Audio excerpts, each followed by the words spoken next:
Preis für die Weiterachtung!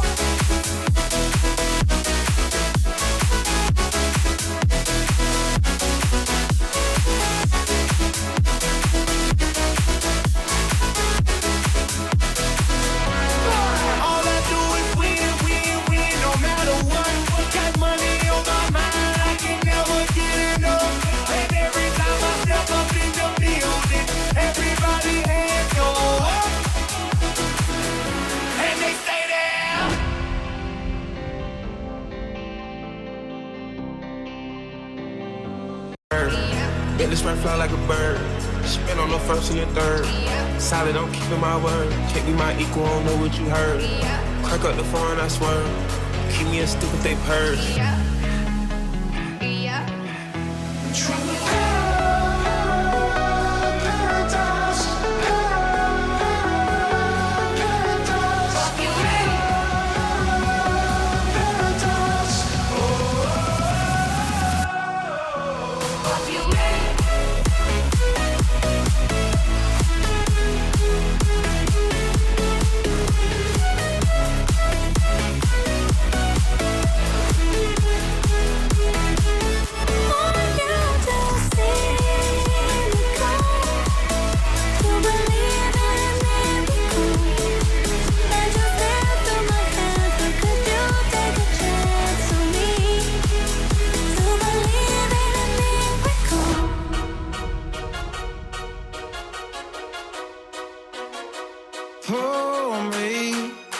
Pour me another drink, 'cause I don't wanna feel a thing no more, hell no.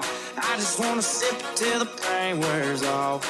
Don't wanna think about her, or wear a ring without her. Don't wanna hit the karaoke bar, can't sing without her. So make them drinks strong, 'cause brother, she's gone.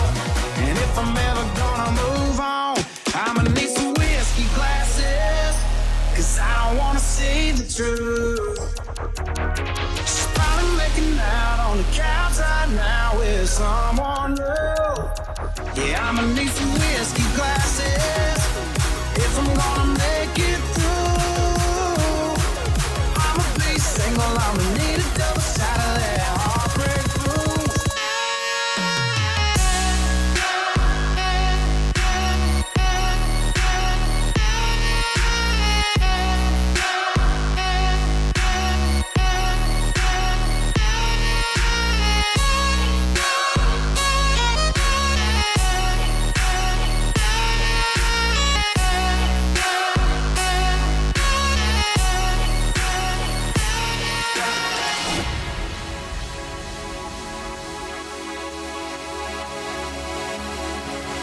Isn't she lovely?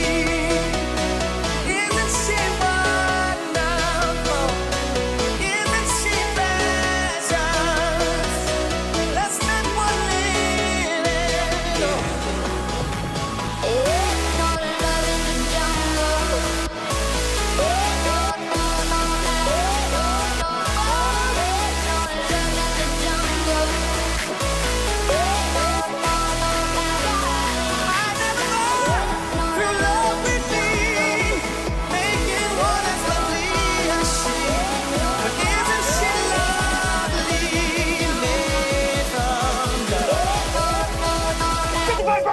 Preis für die Weiterachtung!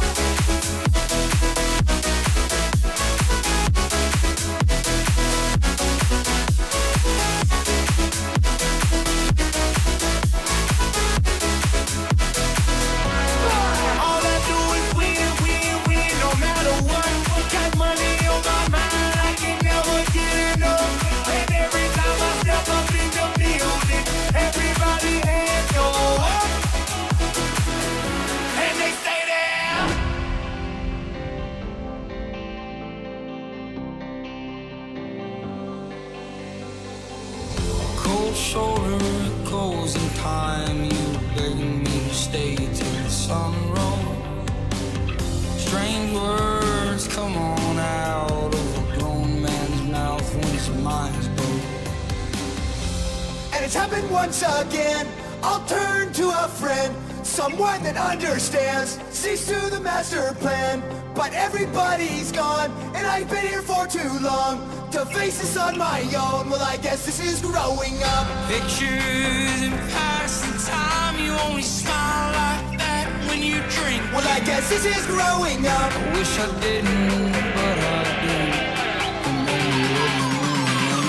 Well, I guess this is growing up.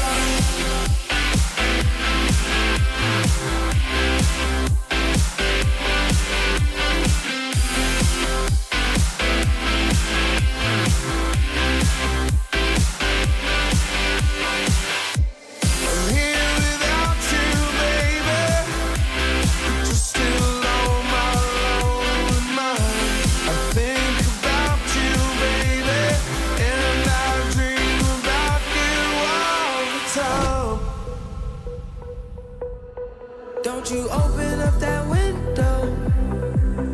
Don't you let out the antidote. Yeah. Popping pills is all we know. In the hills is all we know. Cause karma is my boyfriend. Karma is a god. Karma is the breeze in my hair on the weekend. Karma's a relaxing thought. Aren't you envious that for you it's not? Sweet like honey. Karma is a cat. Purring in my lap cause it loves me. Flexing like a goddamn acrobat. Me and karma vibe like that. Don't go through the front door. Cause karma is my boyfriend. It's low key at the night show. Cause karma is my boyfriend. So don't you open up that window. Cause karma is my boyfriend. Don't you let out the antidote. If you having girl problems, I feel bad for you, son. I got 99 problems, but a bitch ain't one. Hit me. 99 problems, but a bitch ain't one. If you having girl problems, I feel bad for you, son. If you having girl problems, I feel bad for you, son. If you having girl problems, I feel bad for you, son. I got 99 problems, but a bitch ain't one. I got the rap patrol on the cat patrol. Foes that want to make sure my cash is closed. Rap critics that say he's money cash holes. I'm from the hood, stupid, what type of facts are those? If you grew up with hoes in your zap for toes, you celebrate the minute you was having dope. I'm like, fuck critics, you can kiss my whole asshole. If you don't like the lyrics, you can press fast forward. Got beef with radio if I don't play that show. They don't Always having your hand to hold in a blue Tacoma, California. Cause every time we touch, I get this feeling. And every time we kiss, I swear I can fly. Can't you feel my heart beat fast? I want this to last. Need you by my side. Cause every time we touch, I feel the static. And every time we kiss, I reach for the sky. Can't you hear my heart beat so? I can't let you go. Want you in my life.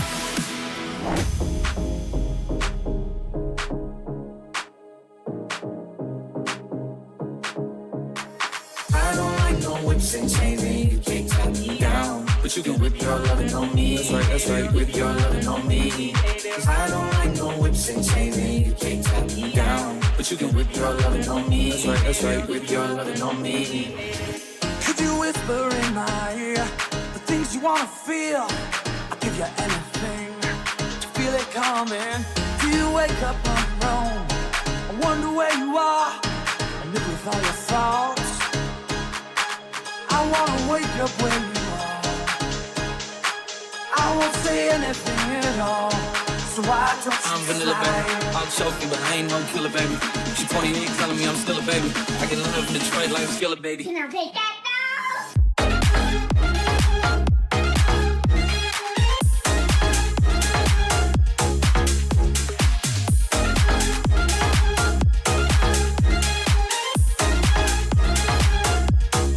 When it feels like I can see the sands on the horizon every time you are not around, slowly drifting away. Wave after wave, wave after wave.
matter how far. Don't worry, baby. Just call my name, I'll be there in a hurry. You don't have to worry, you don't have to worry, you don't have to worry, you don't have to worry.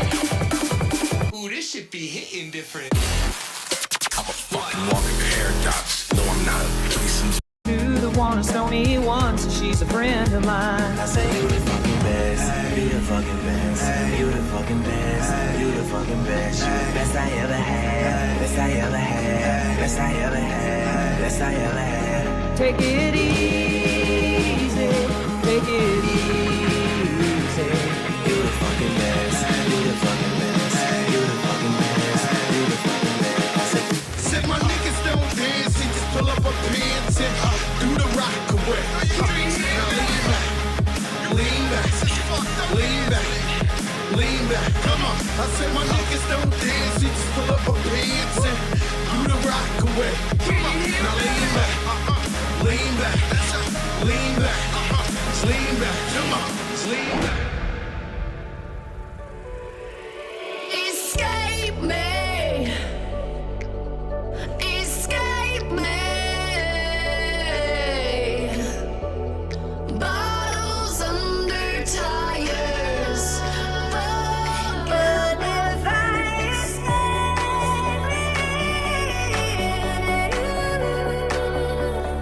what if I escape Spots on my over the trees. I sat at a party smoking in car with you. 7 Nation Army fighting at the bar with you. Say that I'm sorry, tell me what I gotta do. 'Cause I can't go, it's a chemical.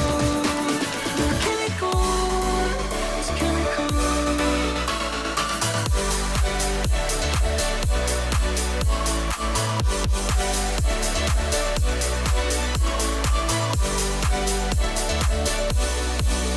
We're still waiting, waiting on the world to change.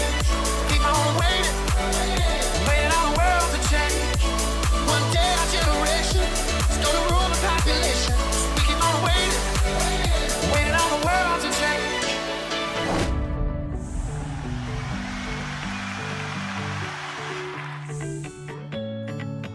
Watch me dance, dance the night away. My heart could be burning, but you won't see it on my face. Watch me dance, dance the night away. I'll still keep the party running. I want it out of place. I want to love you, pretty young thing. You need some loving, then a love and care, and I'll take it there, girl. Every romance shakes and it bends, don't give a damn. When the night's here, I don't do tears, baby, no chance. I want to love you, pretty young thing. You need some loving. The Fitness Gram Pacer Test.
So many people are willing to learn how to trade stocks, but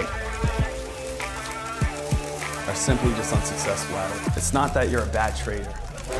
I'm up $953, $879, $1,300! When people come up to me and they say, Dek, I'm just not a good stock trader, there's a whole bunch of baloney. Oh my goodness, I just made $30,000. You guys want to see a show today? 20 grand in a day so far. You know why I make so much money shorting? Because the answers are given to me. $37,000. We're currently up 23,000, 24,000 right now. Let's go! This is high risk, high reward. Let's go, baby! Let's go! I'm going for $100,000 today. $100,000 month coming its way, baby. You may not know everything, but all of a sudden, it's gonna click. $30,817 in the market today. Oh my goodness, guys. Welcome to the stock market.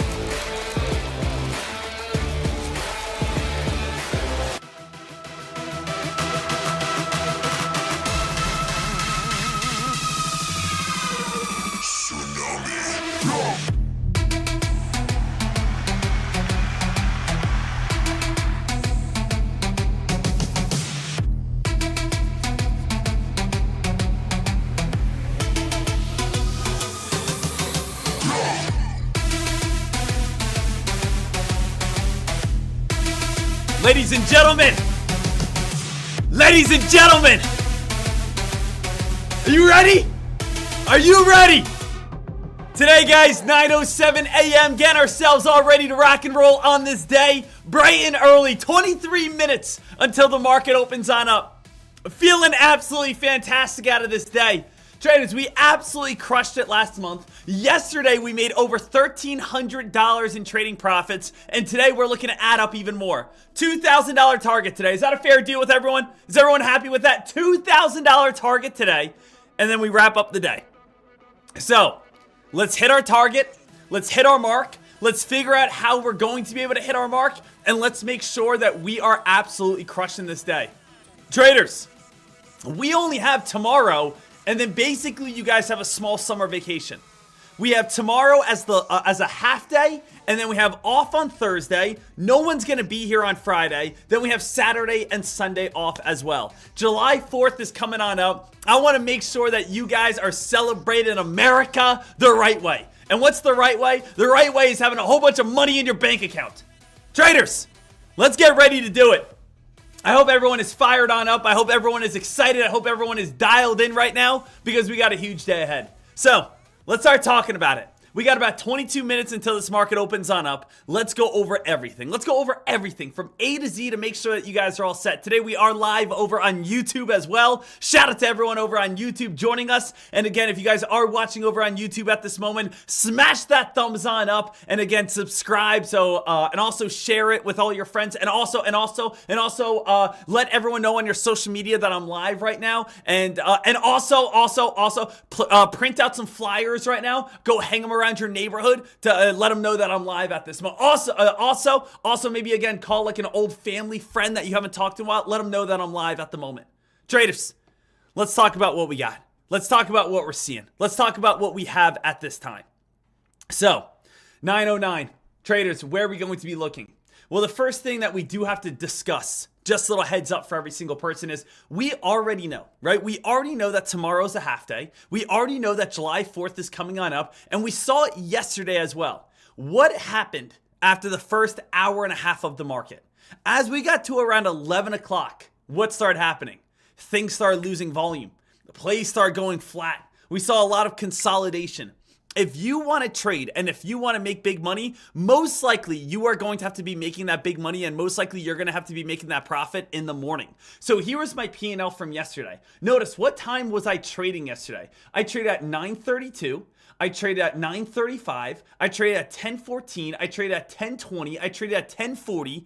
I was trying to get all my trades done early in the morning because I know that that's when there's the most volatility. That's when we have the most volume. And with, of course, the market closed Wednesday afternoon and Thursday, we know that traders are going to probably look to trade very quickly and then start getting ready for their vacation. Trade very quickly and then get ready for the holiday. So let's just make sure that we understand that going forward. So what are we going to look at today? Well, we also realize there's not many hot press releases today. A lot of companies, let's think about why a stock is on the stock market to begin with. A stock or a company is on the stock market to begin with because they are trying to get you as an investor to invest into their company. We are not seeing many hot press releases today in any sort of way. There's no sort of big press releases at this moment, and I don't blame these companies for not putting out big press releases. The reason why we say this is because if I was a company on the stock market, and I know that a lot of traders are not here, I know a lot of traders are getting ready for summer vacation, aka July 4th weekend, I know that people are not as focused, I would say, hey, let's hold on to this hot press release until next week when everyone gets back, when everyone's dialed in, when everyone's refocused. So we don't have as many hot press releases. We do have OPTT, which is a press release that we will be watching, and GMM is a little bit lower. BWAQ really isn't up 94%, so that's kind of why I'm skipping that one right now. But OPTT is one of the best plays here today. Going after penny stocks today, team, expect to see a lot of quick morning action and then a lot of quick dropping right back on down. There are really only two stocks out of the penny stock world that I would be looking at, and that is going to be VS and OPTT. I do see some of you guys over in the chat room as well also saying WENA could be a possible opportunity. So we will again, look at WENA. Maybe that could be an opportunity, but let's go over these first two plays as of now. Now, of course, guys, I'm not a type of person that's going to say, oh, go buy this or go figure this out. I'm here to give you the answers. If you are a trader that's saying, hey, Dek, I just want to have the answers. Just give me the answers so I can go ahead and be successful. The answers of today is you are going to want to be watching OPTT and you are going to be wanting to watch VS. These are your two options on the day. Let's go ahead, break these on down, figure out why. You guys can go right over to your Fox Runner news scanner, which you guys have. Go over to your news alerts, and we could talk about why these are up. So we do have OPTT, which is a top gainer on the day. And then we also do have VS. Let's go over both of these, and then you guys can figure out which one you guys like a little bit more. Sound good? So what it says on Fox Runner here, it says, small stock, but with a mighty punch. OPTT is up 65% today and 150% over the last two trading sessions. OPTT has been a stock that has been slowly building higher lows over the past 4 trading sessions. This stock has broke through its 50-day moving average of 17 cents and now above its 200-day moving average at 28 cents. The higher this stock goes, the more attention it's bringing to it. This morning, a very strong press release came out which popped the stock up over 55% and climbing. Ocean Power Technology Partners with unique group of automated vehicle services in the Middle East. Mix this with an extremely affordable stock and it's a recipe for a spike. So we have right here, OPTT will have strong pivot points at 50 cents, 60 cents, and 75 cents. These are the areas to watch for top reversals. And really, when we break it on down, it does have news. What's the news right here? The news is talking about Ocean Power Technology Partners with unique group of autonomous vehicle services in the Middle East. So it does have a press release. It does have 58 million in float. It is currently up about 65%, and it does have massive volume. We could take a look over on OPTT, and we can see that this stock is climbing. We can also see, of course, out of our top gainers on the day, OPTT is one of the top dogs here with a 67% gain. So OPTT at this moment, Ocean Power Technology partners with a unique group of automated vehicles services in the Middle East. Let's go ahead and take a look at the chart right now. When we take a look over on the chart over on OPTT, we can see how we have been building those higher lows. Building those higher lows, broke on out above that 200-day moving average, and now we're sitting at 46 cents. OPTT did come up towards 50 cents, where again it said pivot point was going to be right at around 50 cents. So OPTT, this is a potential option for us to just short this right at the start of the day. Right? As we come up to 50 cent resistance, we know that's a strong natural resistance line. We can see that that is where we had some previous bouncing. Bounce here, bounce here, bounce here. You can see top resistance, top resistance, top resistance. So you can see OPTT, strong resistance right at 50 cents. If we break through 50 cents, we could get all the way up towards around 60. But most likely, I honestly think we could be able to see a nice drop. We could be able to see a nice fade. We could see a nice sell-off here.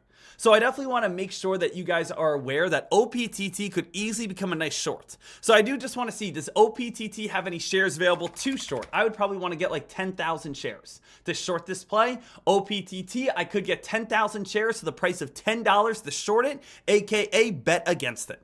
So that's not too shabby.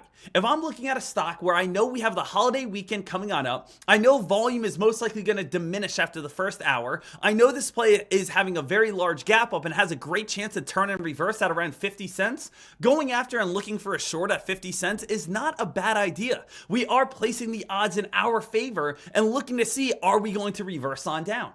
So OPTT, not a bad option out of today for either a quick morning spike or even waiting for that spike and reversing back on down, but it does have volume, it does have action, it does have momentum. OPTT, keep this on your back burner. Now the one that is slightly above it, or was just slightly above it, is VS. Now again, taking a look over on VS at this moment, traders, what is happening here? Because this stock is having a large gap up, and this play at this moment is currently the number 2 top gainer, was just the number 1 top gainer, but let's get a full breakdown of VS. So if we go over here, let's go Fox Runner, click news alerts, and we scroll on down towards, again, VS, and what does it say? It says VS, the top pre-market gainer is up 70% on the day, here is why. VS versus System announces strategic restructuring, new interim CEO and key investor engagement. It says Vancouver British company, a pioneer in technology company and interactive entertainment, is pleased to announce the appointment of a new CEO. So that's what's bringing in a lot of hype, and that's what's bringing in a lot of momentum. It says VS has strong pivot points today at 250. This is where we will most likely see profit taking / shorts entering. If VS can break 250, this is what will hold as support. So VS is the number 1 top gainer in pre-market today, was just the number 1 top gainer, after releasing a press release last night that they will be restructuring under a new CEO. Investors cheered as VS has been on a downtrend for the past 6 months. So this excitement has now pushed the stock up 70% on the morning. VS has strong resistance at its 200-day moving average on the daily chart, 235, and strong resistance at 250. These will be your 2 main areas to watch. If these 2 areas break, we could see 375 if strong momentum moves in. So we do have strong news today. We have 6 million in float today. We have a 200-day moving average at 237, number 1 top gainer of this morning. VS is also known for spiking and giving back its gains. The last 3 times that we have spiked, it ended giving everything back within the last 2 trading sessions. And then there's the press release that we had there. So when we take a look over on VS, let's get a little bit of a heads up on what's going on here. So VS, you can already see we came on up towards around 250, start getting a little reversal. We can see the 200-day moving average over on VS is right here, 200-day moving average at the price of 235. So hit 235, got a little bit of rejection. Almost like the same exact thing as OPTT, guys. OPTT, we hit 250 strong resistance, little bit of rejection at the start of the day. We could get a quick pop, or we might just dump right off the rip.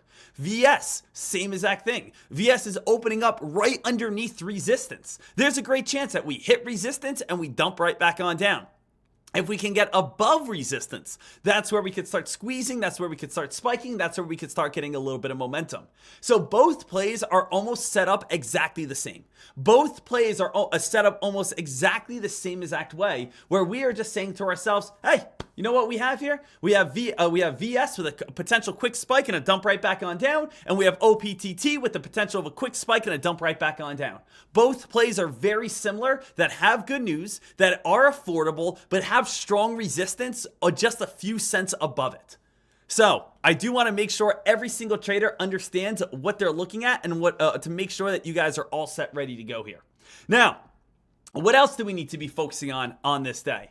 Well, team, we are looking at the 2 hottest plays of the morning, but we also do have the S&P 500 here. Now, the S&P 500, today is a day that I'm actually very interested on what's going to be happening. Now, the SPY here, team, it's all because of this one reason. Well, yes, I do think the SPY could easily crash today. The SPY, why could this easily crash today? Take a look over here. What we have is SPY in the danger zone. So it says for the first time in a month, the S&P 500 is in the danger zone. The S&P 500 has been incredible in 2024. Only one red month in the last 6 months, up 15% on the year and consistently hitting new record highs. But today there is something you must be aware of. The 13 EMA may crack. Exponential moving average, EMA, is a technical indicator that tracks the price of an asset over time or such a stock or commodity. It's a type of weighted moving averages that gives you weight and recent price data, which is considered more relevant than older data. EMAs are similar to simple moving averages, but EMAs prices follow more their unique calculation that usually follows a trend. So essentially what we have here, it says the 13 EMA shows when a stock is bullish or when a stock is bearish. Above the 13 EMA and you are considered bullish. Under the 13 EMA and you are considered bearish. Usually when we see moves from one side or another is when the trend develops. So as of now in pre-market, the SPY is underneath that 543.20. This could trigger a red day. Please be aware this is a very important indicator. So it says, take a look at the graph below and notice whenever we are above the 13 EMA, the green line, we see the SPY move up. Whenever we are underneath it, we see the SPY move on down. So if we take a look right here, I'm going to take a screenshot of this picture right here. What can you guys see? Let's just do this right here. You guys can realize when you are above the 13 EMA, you are considered what? You are considered bullish. Bullish means that we are going to move on up. Now, when we are underneath the 13 EMA, like right here, we are considered bearish. Bearish means that we are going to be moving on down. So bullishness to the upside, bearishness to the downside. Now, obviously, what can you guys see at this moment? You guys can also see how bullish we have been. Now, the big thing is, look where this arrow is pointing. This arrow is pointing right at that 13 EMA. This little dot is exactly where we're at. There is a chance today that we crack the 13 EMA and we start heading on down underneath the 13 EMA, putting us back on that bear category for a little bit. So whenever you're above the 13 EMA, definitely look for, again, bullishness. Underneath the 13 EMA, definitely look for bearishness. So what is the exact price of the 13 EMA at the moment? 13 EMA is at the price of 543.20. Right now, the S&P 500 is back above 543.20. So the SPY here is above the price of 543.20. Now, I do want to take a look at this because I am interested in looking for puts on the S&P 500 today. I do want to see what we're going to have. Now, I want to go back into a larger time frame. Was it like the 30-minute time frame? Wasn't 544 like an extremely tough price to get above? I thought that's what it was. So I want to go back to like a 60-minute time frame. Yeah, I think it's still for that 544 mark. So yeah, look at 544. 544, traders, has been such a tough line to get back above and to be able to hold. So when you guys take a look at this, what do you have? Top resistance at 544, right? Top resistance at 544, top resistance at 544. This is like 544.10, 544.15. Bounce play, bounce play, bounce play, bounce play. Top resistance, bounce play, bounce play, bounce play, bounce play, bounce play, bounce play, bounce play. Watch your top resistance to come on up towards 544. Does everyone see what I'm seeing here? Can everyone agree that when we take a look over on the S&P 500, we are basically just seeing that, and whenever we come next to 544, we have a strong resistance line? So that's kind of what I'm looking at over on the S&P 500, looking for that strong resistance right at 544. So I'll take a screenshot of this, go ahead and post this for you guys so you guys are all set. But really what I'm looking for at the start of the day, you have almost three options. Number one, you're looking for VS. Number two, you're looking at OPTT. Or number three, you're looking to trade SPY, or in my case, I like to trade SPX. So we do have SPY. 544 is the main resistance line to watch. This has been holding for weeks. And that's going to be the line that we want to be focusing on and looking at for reversals, dip buys, bounce plays, right? Everything along those areas. Now, obviously, guys, I know there's 500 stocks in the S&P 500. That's going to include Nvidia. That's going to include Tesla. That's going to include Microsoft. That's going to include Amazon, right? 99% of the time, whatever the S&P 500 does, those other plays are going to do as well. Right? That's like 99% of the time, if the SPY drops, those plays drop. It's not going to be perfect calculation, but it will be, again, very similar. So if you're asking what is Tesla doing today, I think the SPY is going to go red today. So the thing is, I'm also going to say I think Tesla's probably going to go red today. But I will say, look at this right now. Hold on, give me a second. Tesla, obviously very big spike on up. What was the news over on Tesla today, guys? Someone help me on out. News over on Tesla. What came out with this play at 9 o'clock that kind of shot this thing right out of the gates? Let's see here. I want to see Tesla reports. So we do have Tesla reports 443,000 deliveries in second quarter, a 4.8% decrease from last year. Okay, that's a little weird. So we have a 4.8% decrease and Tesla just spiked all the way on up. Am I missing something? Am I a little confused? Why am I confused here? Tesla reports a 443,000 deliveries, a 4.8% decrease, and it's spiking on up. Okay. Tesla just posted its second quarter vehicle and deliveries report. Deliveries are the closest approximation to sales disclosure. Analysts expect to hit deliveries of 439,000 in 3 months. Tesla just posted total deliveries 443,000, total production 410,000. Tesla numbers beat Wall Street estimates. Analysts expected Tesla deliveries to hit 439,000 according to the consensus. So they still beat earnings even though they had less a decrease in deliveries. Okay, so kind of like a mixed little bag there, but Tesla is getting a little bit of a pop there. All right, so we want to see if we are going to be able to see what happens over on Tesla as the next move. I remember when Tesla came on down towards 138. Guys, do you guys remember this? Tesla back in April, 138. What did I tell you guys to buy it at? 125. I said, guys, if it comes down to 125, buy Tesla.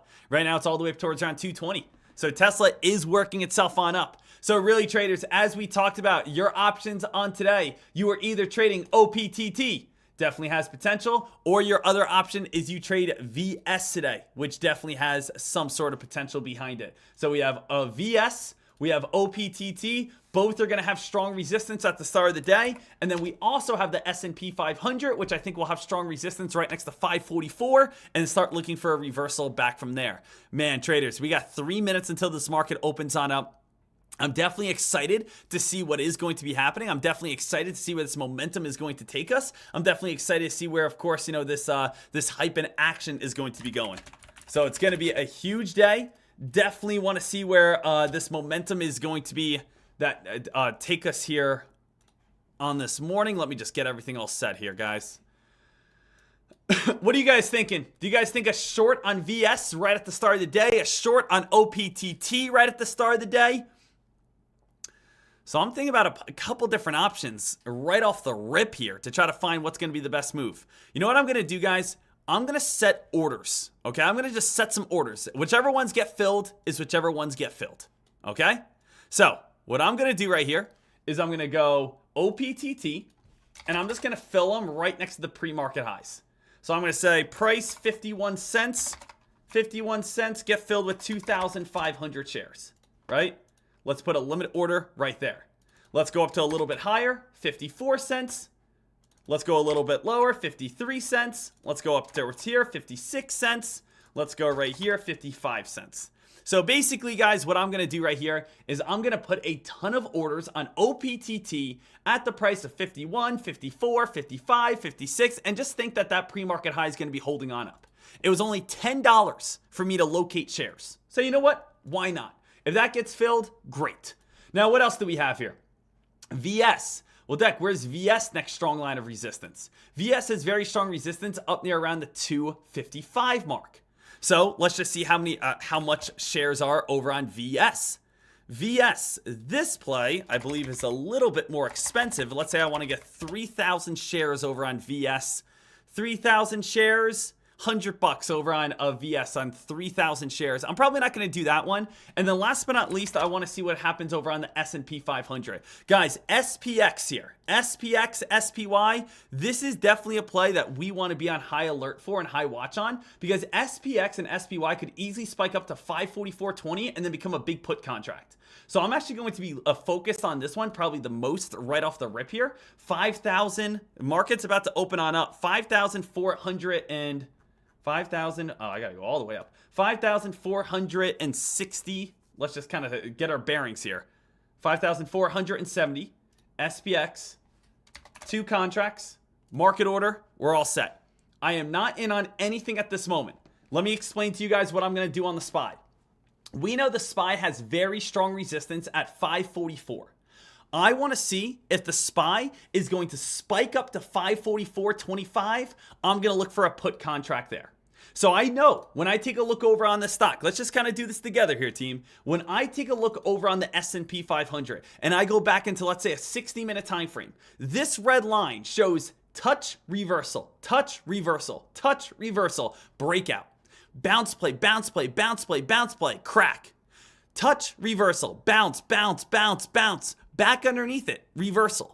544.25, 544 has been the very strong resistance line.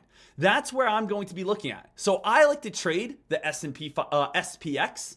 SPX is the crazy version of the SPY, but I again watch the SPY. So I watch the SPY and just correlate that information to SPX. SPX will do the same exact thing as SPY. It's just different numbers. It's easier for me to look at the chart over on It's easier for me to look at a chart over on SPY rather than SPX. So SPX, what I'm going to look for on this play is a possible put contract, 2 contracts on the stock, market order, when again we get up towards around 544 over on XPX, 5,470, that's fine. And we still are moving ourselves on up, 544.14 so far. I want to see a little bit more of a pop, and then I'm going to actually get in on my first trade of the day. So a little bit of action so far. Got 544.14. I kind of want to see a quick little break of that, and then I'm probably going to get myself involved looking for a reversal on this one. So we got up to 544.15. There's 20, guys. I'm going to get my first entry at this moment. I'm going to get my first 2 contracts at this moment up towards around this area where I think we could start turning. So I'm only doing 2 contracts. 2 contracts, though, can definitely, again, make you or lose you a lot of money on a quick play like SPX. And I want to be waiting now for that first little upper shadow to add more onto this. I know 544.25, 544.30 area. Again, I can't say the exact mark, but I know somewhere at this mark we probably should be hitting some sort of trouble. If it's not doing what I want, I get out, I move on, I'll start fresh. So again, I am looking for this little upper shadow, little red candle, get a little reversal, show that we are going to start fading somewhere right around this 544.50-ish mark. You know, drop back on down, get ourselves into the green, and fall back down south of 544. That's kind of what I'm looking for at this moment. I'm not going to add anything too crazy right now, as this is the first trade of the day. But right now, we are still holding our gains. We're looking for that reversal back down to 544. And it still has a little bit of strength at this moment. Switch on over towards that 1 minute time frame. I want to see how well this is going to be able to pop itself and hold itself on up. Remember, all I'm doing at this moment was looking at the 60-minute time frame. 60-minute time frame right now, still again getting a little bit of a pop. If it pops up a little bit higher, I will get out and start fresh. So if it pops up a little bit higher, I'm going to get out and start fresh. Right now, though, I want to see that little upper shadow and start, getting that fade. Deck, how high will you allow this to go? 544.75 will probably be my limit before I say, you know what, just get out, start fresh, and again, wait for a better opportunity. So again, I'm only doing 2 contracts right now. I said my game plan was I want to look for a reversal right next to that red line. It's above that red line right now, and being above the red line is showing that there's strength, not weakness. Remember, I want to see a touch and weakness, not hold on to strength if this thing keeps on spiking. So you got to be able to have discipline. So I do have an entry or my exit ready to get out if this does not do exactly what I want it to do. And right now, it's still holding on up right in that 544.60. I got to see 544.40, 544.30. Give me some weakness here. Give me some weakness. Show us that we're not going to be holding on up. Show us that we are going to get a little bit of a fade and, drop back on down. So I'm currently down $200. Currently down $200 at this moment. Looking for that fade. Looking for that drop. Looking for that weakness. Got up to a high of the day of 544.69 so far. First trade of the day, guys. First trade of the day. Right now, also, I do have my other entries on VS, or excuse me, over on OPTT, if we could ever get up to 51 cents. Remember that, guys. 51 cents, 53 cents, those areas, I still like those areas. So if VS ever ran up to that 50 cent plus region, I would still look to get filled there. Guys, right now, S&P 500 is holding a little bit too well. I'm thinking about getting out until I see a red candle.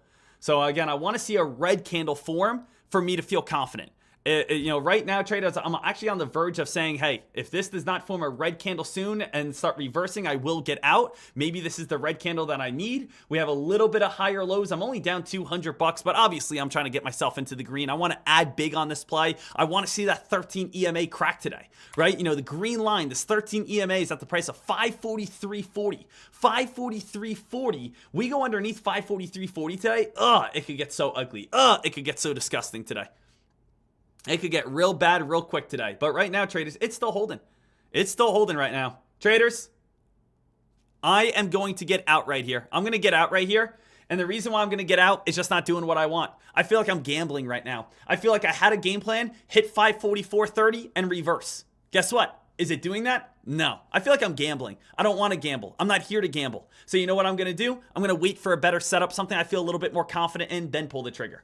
Okay, so the thing is, team, down $300, very small, keeping it light, only 2 contracts. I want to wait for, again, a little bit of a better opportunity. Whenever I feel like I'm gambling and whenever I feel like my game plan isn't, turning into exactly what I want, I like to get out, move on from it, and say, all right, hey, let me be a smarter trader. What was my game plan? My game plan was, again, come on up towards the price of 544.25, 544.30, and start reversing. Right here, we went up a little bit higher than what I wanted. Hey, Dek, could it start falling right now? Absolutely. But at the same time, team, I just want to be smart. And as you guys can see, as I'm getting out of my play, it is starting to do what I want it to do. But again, if I am not 100% confident, I just don't want to be putting myself in positions that I feel like are only going to hurt me.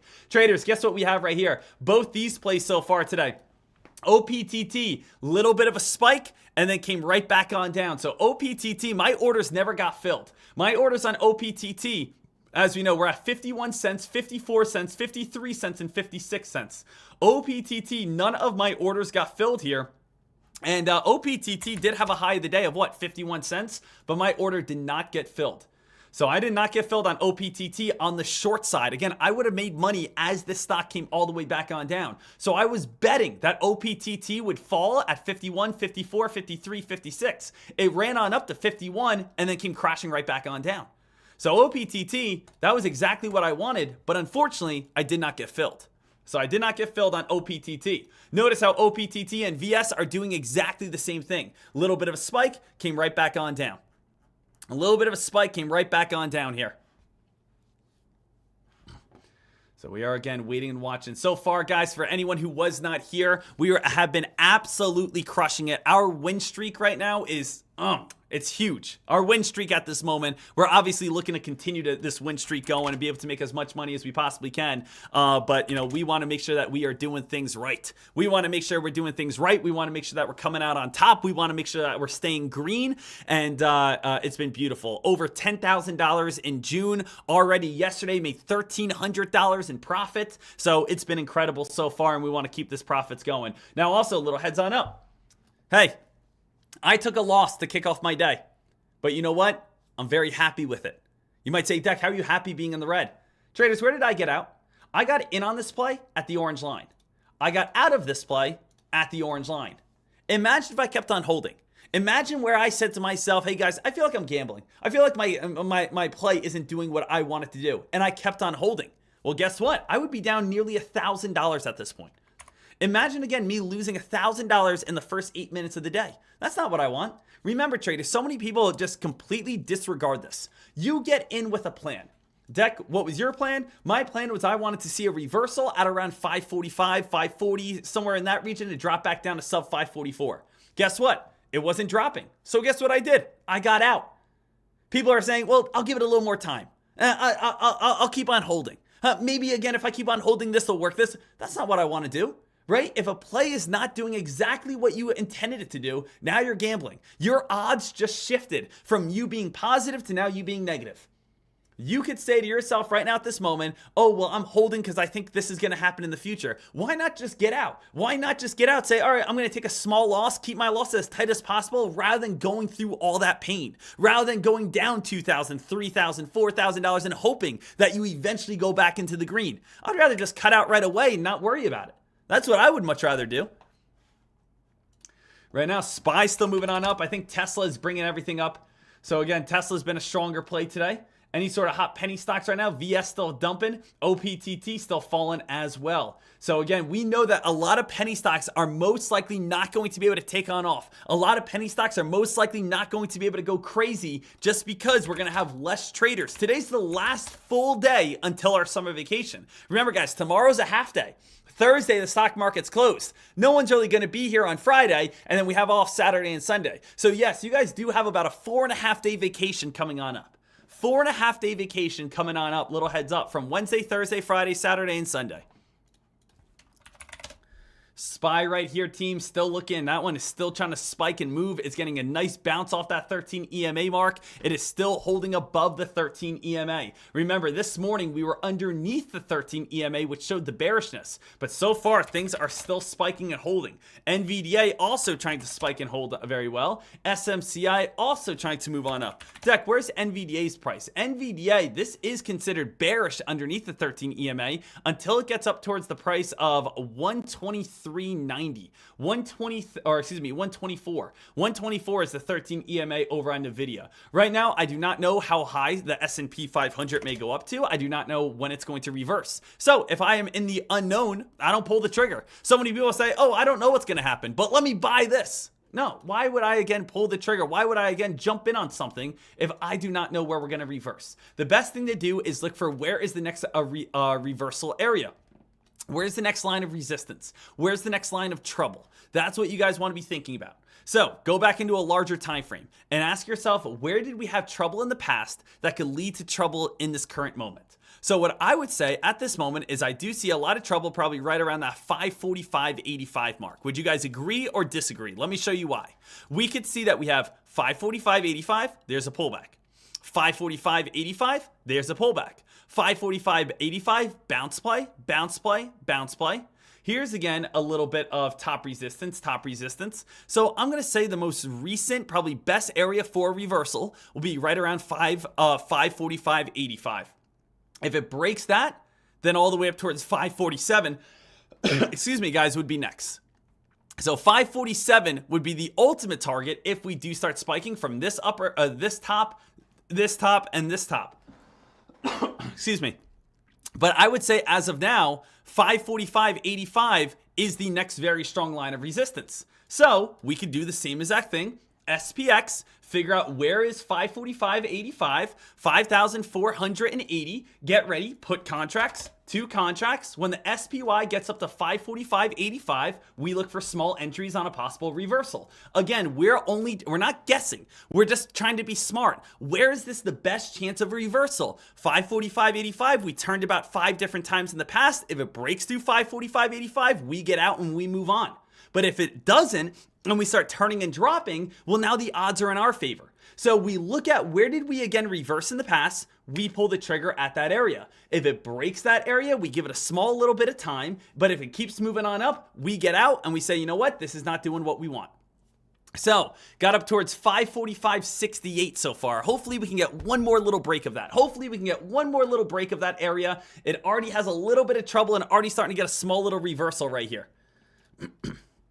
Yeah, I know right now Powell is speaking. Powell, isn't, Jerome Powell like live in Portugal right now or something? So guys, there's a little bit of a pullback already. So we have a small pullback. We did not get all the way up towards 545.85. We got up to 545.68, a little bit of a pullback. So very close area.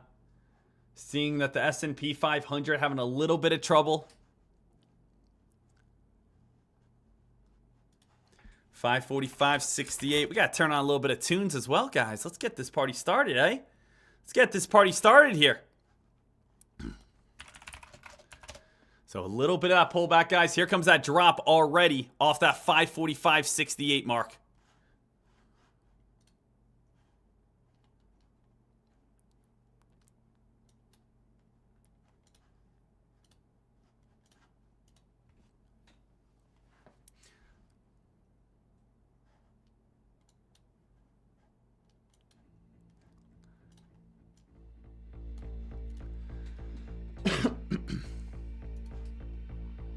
Right now, traders, staying smart, looking for that next move. If you guys see anything, feel free to throw it on out.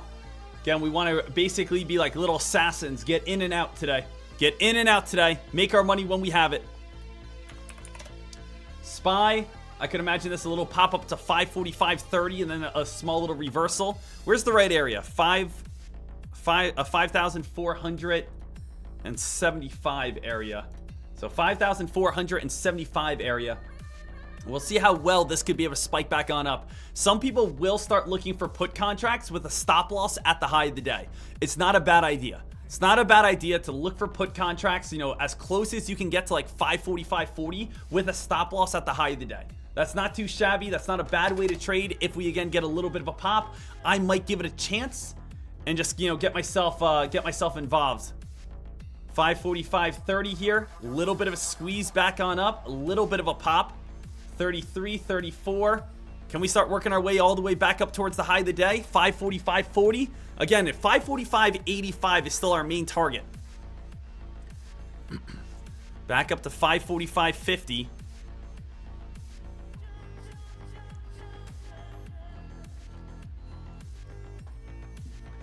And this is like one of those tough areas where we're saying to ourselves, man, we could jump in right now. You know, we're right next to the high of the day. We have strong resistance right at the high of the day. But I'd rather wait for, again, that area that, you know, we actually feel very confident about. We can make this $300 back just like that. Make that $300 back in a blink of an eye, plus, again, go up $1,000, $2,000. But we have to do it right, and we have to stay disciplined with our trading.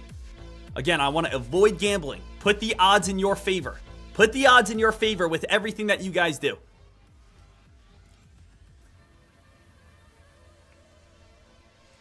Right now, looking for that quick little 30-cent jump. A lot of traders are probably looking to load up on puts right here. But not us. We're still waiting for that 545.85 area. Coming back on up.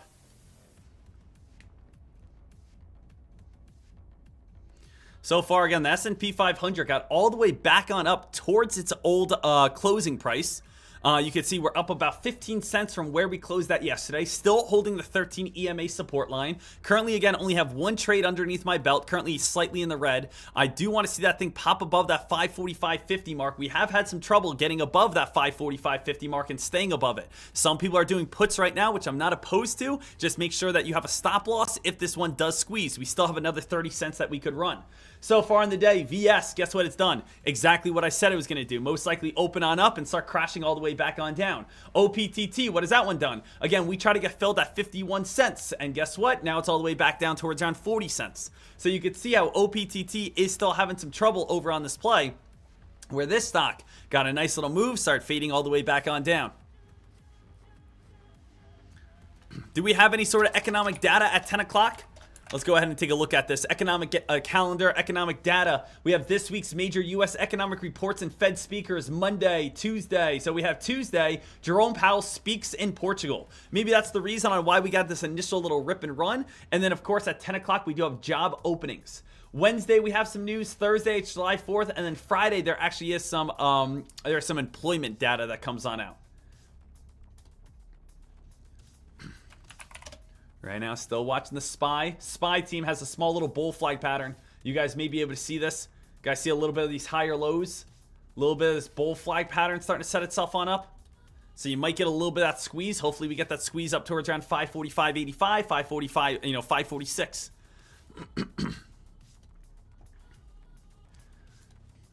VS over on that easy money there. Hit the 200-day moving average 250 area. All right, 250 area. That's where that one is going to start turning and start dropping right back on down. And again, shout out to Fox Runner here with that awesome data over here on the news alerts. Remember, when you guys take a look over on Fox Runner, you guys take a look at VS. VS has strong pivot point today at 250. This is where we will most likely see profit taking and shorts entering. If VS can break 250, it will hold up as support. But we will see strong resistance at 235 and 250. Guess what we have here? VS, what is the high of the day? I just want to see. VS, high of the day at the price of 250. Guess what it's done from there? It's dropped all the way back down to $2. Shout out to Fox Hunter. Absolutely crushing it. Doing what they do best.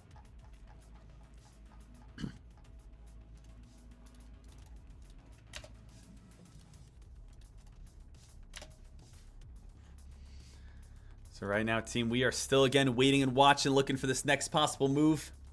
Kind of seeing what's going to be coming on up here next on these plays. S&P 500. Want to see if this one still can get that squeeze. S&P 500 small bull flag pattern. Small bull flag pattern at this moment over on the SPY. Got up towards the high of the day, a 545.68 with again a couple 545.50 touches. Here's a little bit of a pullback at this moment. If it does get a bounce play coming on up, it will be in that bull flag. Bull flag though starting to crack here slightly. Does have news in 10 minutes, though. 10 o'clock, we will have some sort of news. We'll keep our eyes peeled on it.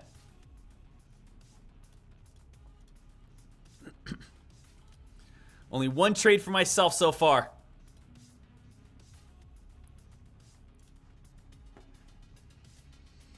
One trade underneath my belt. I would like to see something kind of squeeze and spike. If anyone sees, like, what's NNE doing today? NNE's been a pretty hot play over the past, you know, X amount of days, probably like 7 days or so, where we have seen from $15 all the way up towards around $37. NNE is one of those plays that's still holding its gains.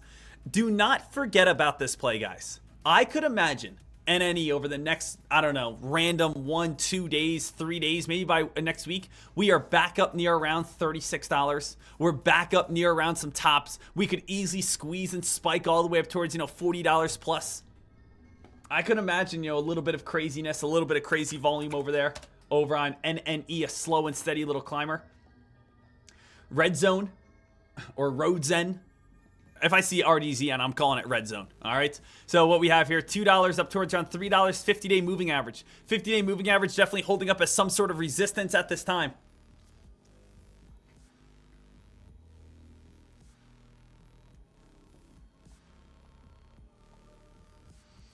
Right now, we're looking for that next possible best mover. And we still have the SPY trying to battle back inside that bull flag pattern. Notice how this play is trying to rip and run on up.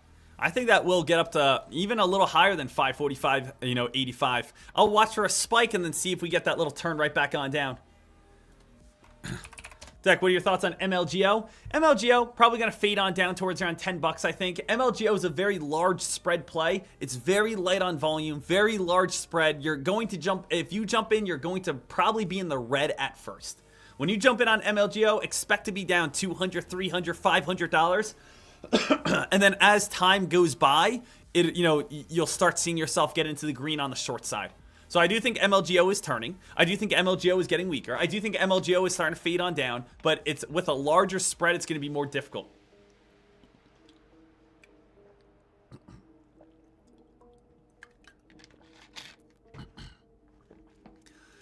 I want to get my first big trade in on the day. A $2,000 target. A $2,000 target today, guys. We're still after it. I apologize about having a little something in my throat here. I apologize, guys. I had surgery yesterday on my throat. And it might just still be a little bit of some tickling in there. Saying, Dek, what did you have surgery for? I was working on my vocal cords. So I actually had my vocal cords replaced with a donor, just so I have a little better singing voice. Some people said it's a little unnecessary. I say it's just because they don't have the money for it, you know? I mean, when I sing, I just want to sing well, you know? So it's just, I've been really looking for a good donor for a long time on, you know, someone that I really want to sound like. And, you know, I can't really flex them right now. Maybe in the next few days, I'll be able to kind of warm them on up. But, yeah, you know, found a person I really wanted to sound like really good, and we just kind of switched vocal cords for, you know, hitting those octaves. $100,000 surgery.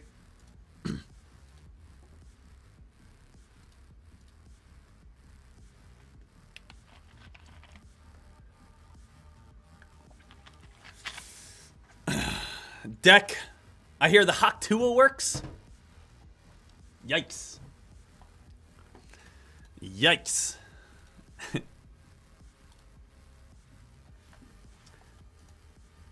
S&P 500. S&P 500 still trying to stay alive here. Still trying to stay alive here. Tesla starting to rip itself on up a little bit higher. Tesla trying to get a little bit higher on up. Dek, is there any area on how high Tesla could get up to? Tesla could definitely get up towards like 230. I mean, I'm looking at, you know, where was there trouble? That's all I like to do on my stock trading. I like to think about where is there a realistic area where there was trouble. At this moment, I see right around 230.75. Guys, I don't say, ooh, I got a good feeling about this one. Oh, hold on a second. Oh yeah, this one's going up to 288. Oh, Dek, did you look at the financials? We could be seeing $310 by the end of next week. Guys, like, I don't try to play any of these random, you know, like, play your instincts type. I look at the chart. The chart tells me where, again, we're going to turn at. Notice how, again, most people you listen to on Twitter, on Facebook, on Instagram, on TikTok are losers. They lose all their money over and over and over and over again because they have these wild, wild things that never happen. Just play fundamentals, fundamental charting, fundamental technical analysis, fundamental getting involved over on plays. If you follow fundamentals, you'll be much more successful. Guaranteed.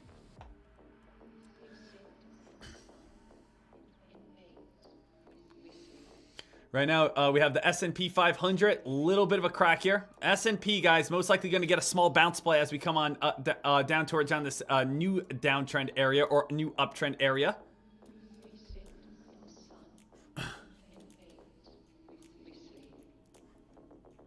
So I'm still watching here over on the SPY. No penny stocks that we can really trade just yet. If you got filled over on that short, amazing work over on VS. If you got filled on the short, amazing work on VS. If you got filled over on OPTT on the short, amazing work. I mean, I tried to get filled on it, guys. I tried to get filled at 51 cents, and I did not get filled. So I did not get filled on OPTT on the short, but that was one that obviously we were talking about. And VS, obviously a monster dump as well. So both these. Shout out to AK making some money on that one. Shout out to Mud Tracks making some money on that one. Market's still trying to slowly move itself on up. That's why I think today, you know, if you did not already get involved in a short, you're most likely going to have to do an option contract. If you did not get involved on a short, you're most likely going to have to get involved in an option contract.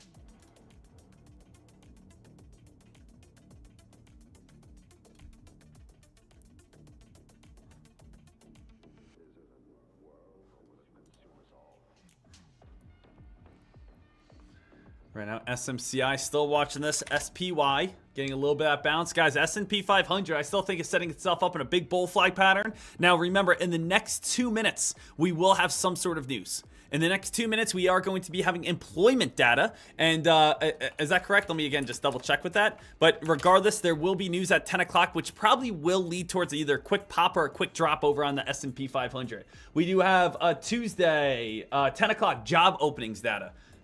So job openings data coming on up here. RDZN, little heads up if you guys are interested. Short 327, 50-day moving average. We just hit it.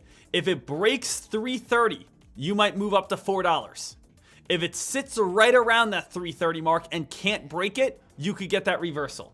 Right now, what I'm looking for is the S&P 500 in this bull flag pattern to see which way it's going to squeeze. I want to see which way we're going to squeeze out of this bull flag pattern.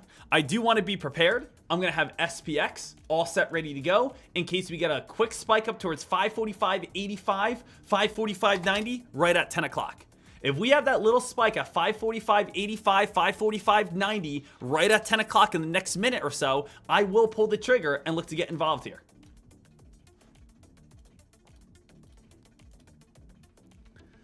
So I'm ready to rock. I'm ready to get after it. Went after one trade so far. Didn't work out. I got out of it. Said, hey, you know what? It's not doing what I want it to do.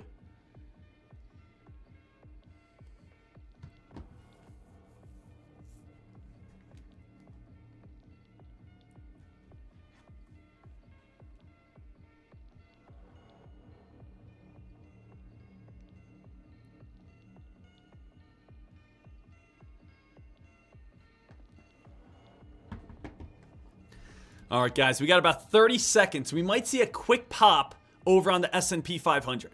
And if we do, great. I want to see a quick pop, go up towards around this area way up here. Go up towards, again, in this area way up here. We can't really even see it. And then get a nice reversal right back on down. So we can run on up towards around that black line. Run up towards the black line. And then we start, fading back on down. All right, let's see what happens here, team. We might get a quick pop. It might be very quick, so you got to be ready. Let's see what we got. 545, 20, 25. Guys, there it is. Pop on up. Entering now. Entering now right here.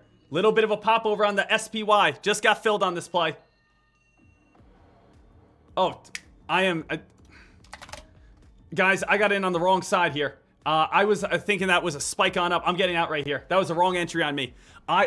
I was looking at the level 2. I saw again 544.85.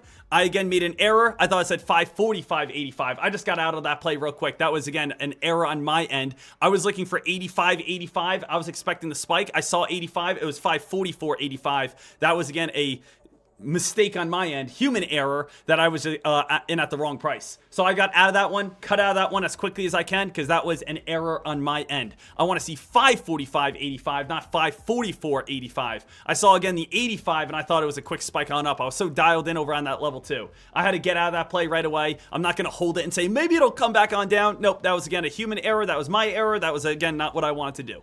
So I still, again, am watching. I saw, again, the 85, and I thought it was on the upside. So that was my error, but I got out of that. I'm not going to hold it and say maybe it'll come back on down. Just get out, move on, look for a better play.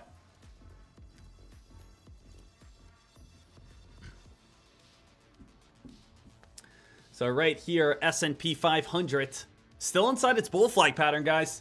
Still inside its bull flag pattern. 2 entries for myself. One was a human error mistake on my end, seeing the wrong price. And then the other one was a good trade that I really liked, just didn't do exactly what I wanted to, which again happens. JFBR, a little bit of a climb right here. And right now, guys, the SPY is still just kind of forming this big bull flag pattern, which I think will have to squeeze at some point.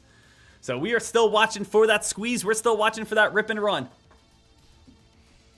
Right now, VS here, team starting to fade. GFBR. And I know, again, I kind of think about it like, you know, there's a clock. There's an internal clock right now clicking in my head, basically saying, hey, Dek, you got to make your money here soon. You got to make your money within the next hour.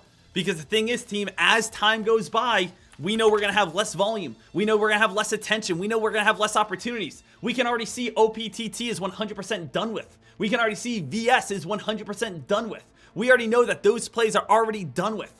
So the thing is, when we take a look over on some of these other stocks, right? These plays right here, we know that volume is fading off quickly. We know that we have the holiday coming on up. We know that traders are starting to say to themselves, hey, I'm taking money and I'm walking away. Hey, I'm going to the lake house. I'm going to grandma's. I'm spending time at a picnic, whatever it may be. Tomorrow's a half day in the market. So we have to make money within the first hour here today if we want to actually make money. The rest is going to be a ton of chop and consolidation.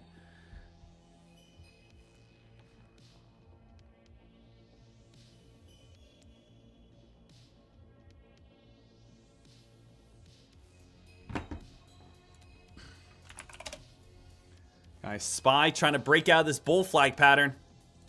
SPY trying to break out of the bull flag pattern.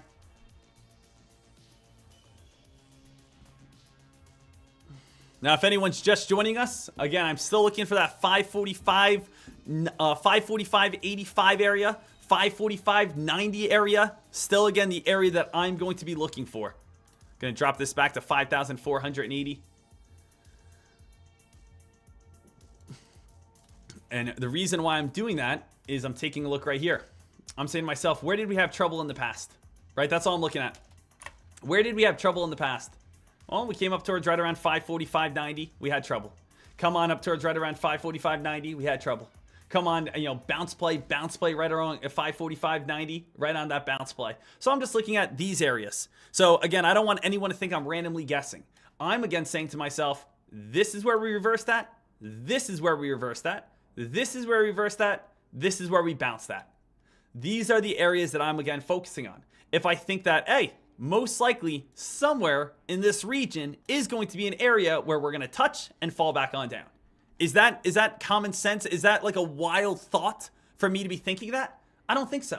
I don't think that's a wild thought for me to say, okay, we had a bounce play here. We had a fall here, a fall here, a fall here. Let me go ahead and do a put contract somewhere in this region where, yes, we have room to be able to get weak. That's all I'm looking for. That's all the ideas. So the S&P 500, we are still watching this one here. 545.50. Still trying to move itself on up here a little bit more. Let's see a new high of the day if we can get it. Let's see that new high of the day. Spike ourselves on up, get a little bit more momentum. High of the day is 545.68 so far. We want to see a break of that.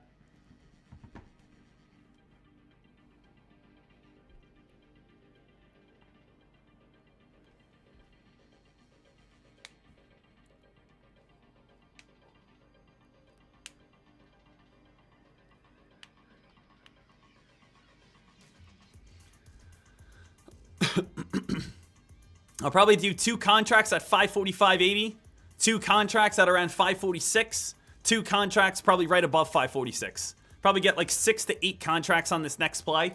Try to make, $2,000 out of this next play. So that's my goal. My goal is I'm going to try to make $2,000 out of this next trade and actually make it, make it my trade of the day. So that's going to be my entire ID here. Give me 1 second, guys. We'll be all set, ready to rock.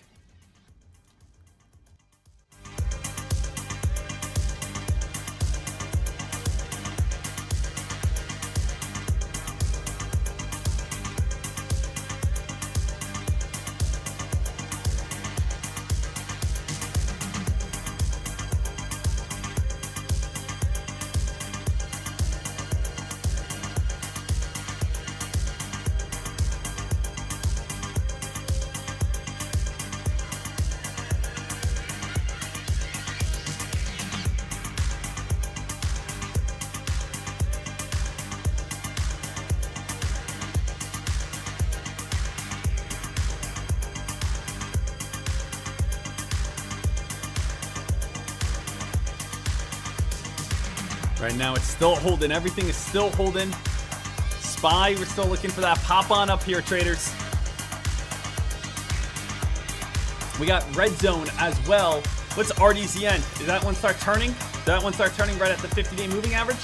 RDZN still trying to stay alive.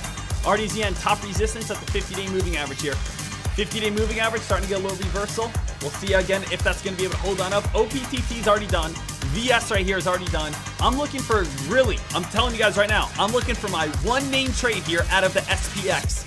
And then that's going to be my main trade here on the day. So I really want to nail this turn, this reversal, this crack back on down when we can get it. And I want to make this my main trade of the day and say, hey, you know what? We are good to go. So again, I've had one trade that I'm actually very happy about, just didn't work out. One trade, which was a human error. I saw the wrong price on my level 2. And other than that, I'm looking for my real main trade of the day.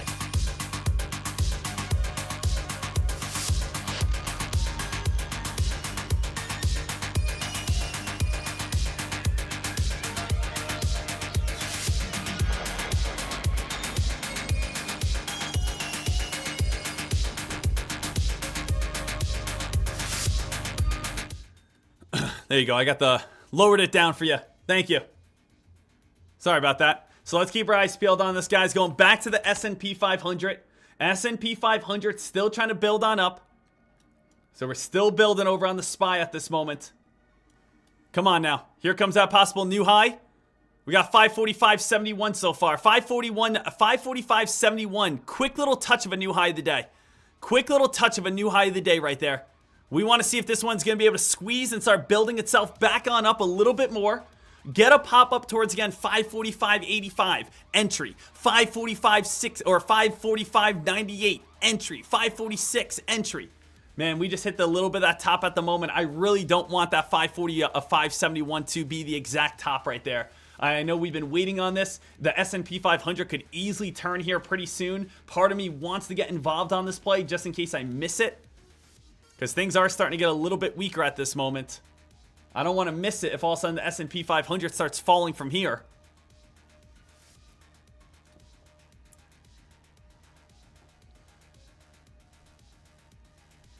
So the S&P 500 here, traders, already starting to get a little bit of reversal. We hit one new high.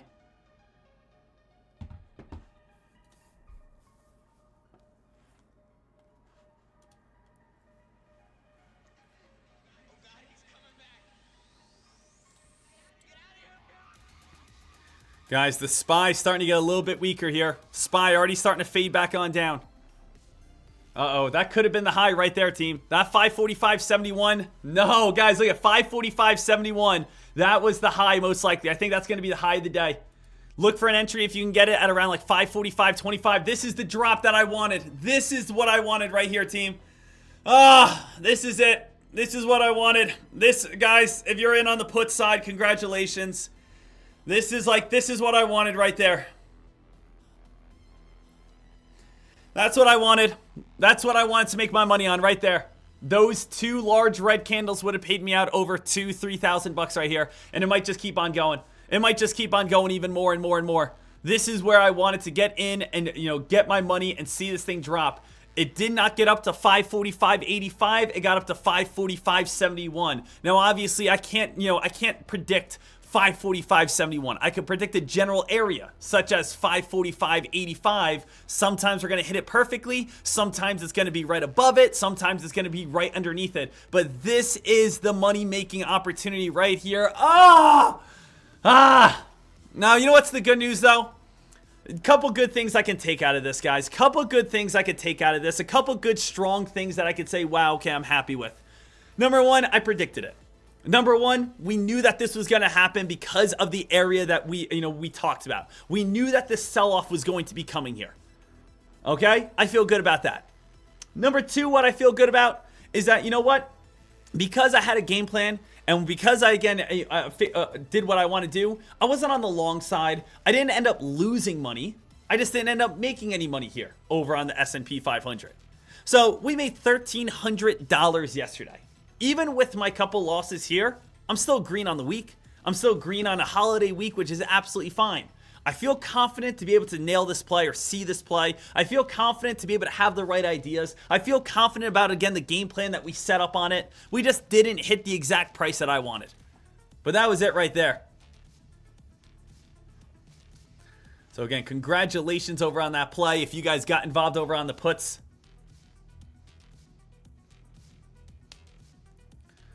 So we want to see the S&P 500 traders. Now the thing is, it's like, well, Dek, jump in now. I feel comfortable jumping in at the highest level possible. I feel comfortable jumping in at 545.85. I don't feel as comfortable jumping in after a dollar pullback. I don't feel as comfortable jumping in after, again, we just had two strong red candles. So the thing is, do I think the SPY is going to go lower today? Yes, I do. But my confidence was when we were at the highs. My confidence was when at the price of 545.71 or 545.85. Right now, team, we're dumping. Right now, we're dumping on down. Puts are in full control. If you're in on this play right now, congratulations. I just don't want to be a guy on a live stream that is, again, missing my entry and now chasing at the bottom. What kind of mentor would I be like that? What type of person would I be like that? What type of, again, trader would I be like that? Right? So the thing is, SPY here. I love the sell-off. I love the drop we just had. We'll look for a little bit of a different opportunity coming on up here. 843, 13 EMA. 843, 13 EMA over on SMCI. SMCI could be having some trouble at 843. Little heads on up. Yep, shorting the SPY would be the same exact thing as doing puts. Kiri Dek, SPY made an upper shadow. Why didn't you get filled? Again, you know that. Why didn't I get filled? It didn't hit my entry. My entry was, again, what was my entry? My entry was 545.85. I was waiting for first entries of 545.80s, pulling the trigger. Then I was going to do 545.90s, pull the trigger. Then again, 546s, pull the trigger. So it was really just probably 9 cents short of me pulling the trigger.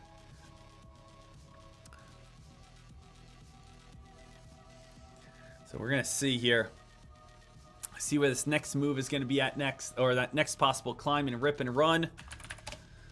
SMCI. SMCI has room to go up to 843 as we talked about. 843.40 is the 13 EMA. Again, might hit it exactly. Might go slightly underneath it. Might go slightly above it.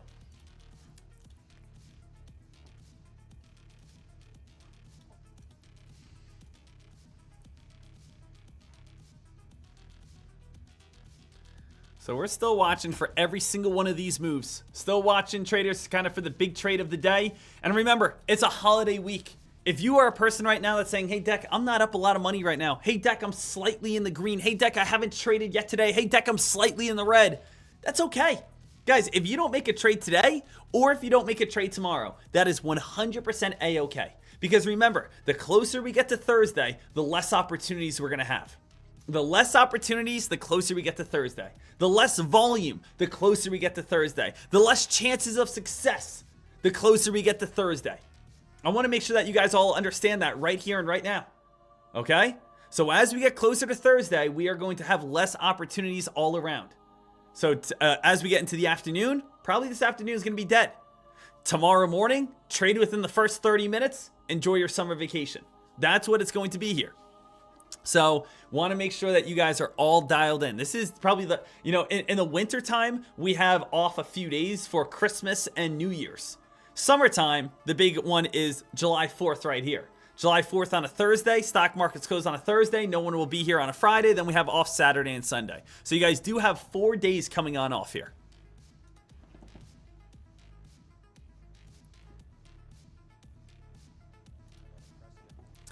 Thank you for the heads on up right now. Here's again the live Jerome Powell. Jerome Powell speaking. Whoa, Jerome! What does he have on his nose?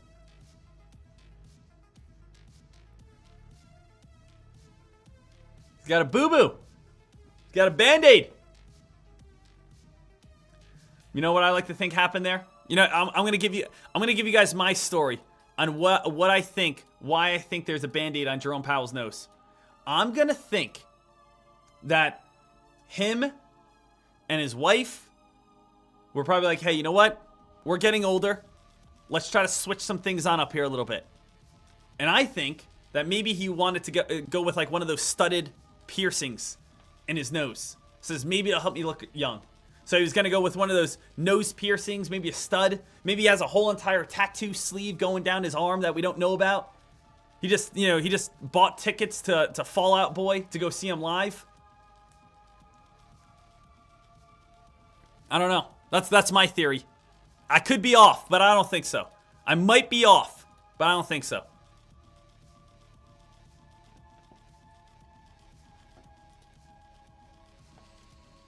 Maybe bought some tickets to the Warped Tour. Got a little studded nose ring.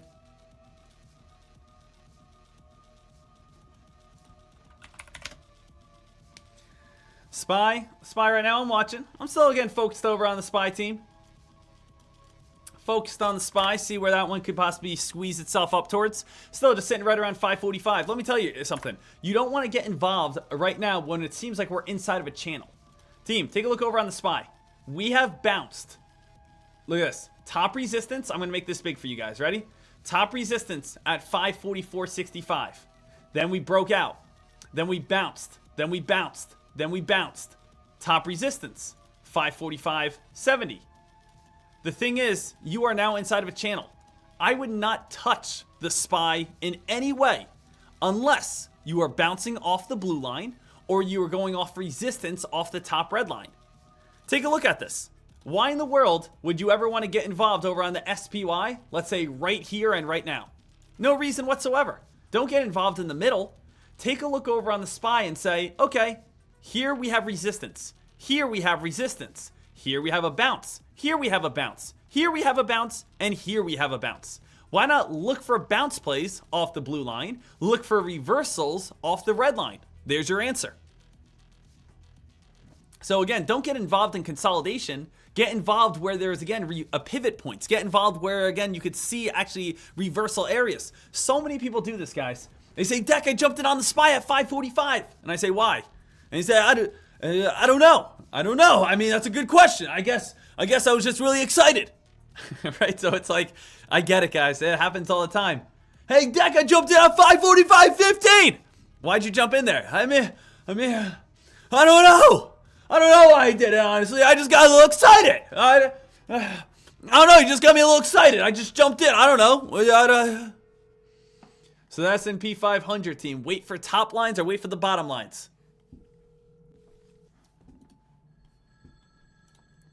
So we are waiting over on these plays, watching to kind of see what's happening here next. And even the Spy starting to work itself all the way back on up. Spy trying to grind, trying to work its way back on up.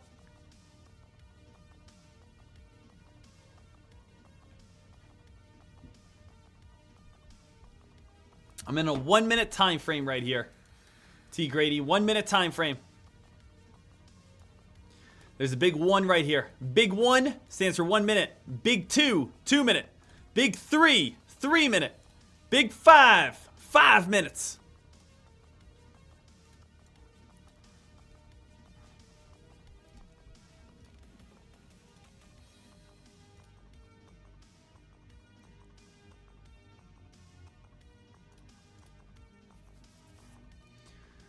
Guys, penny stocks are pretty much over with today. OPTT has faded. It might chop around here for a bit. I would not look for a short. VS has faded. VS, no reason to short it. You're now shorting it at the bottom. You don't want to get involved in that. ZAPP, little bit of a spike. Let's see if we can get some more meat on the bone first. CJET, not enough volume and nothing else there. So I'm looking for anything that can maybe squeeze and spike, anything that could go a little crazy. What's NNE doing? NNE trying to stay alive here. NNE, what I do like about NNE, I'll tell you guys right now what I like about NNE. This is a play that has had a, that is moving. It's gone from $28.50 down to $25.50. So the stock did drop $3 today and then move back up $3 today and then fade $3 today. So I like how NNE is moving. I like how NNE definitely has some potential. I like how NNE definitely has some action behind it.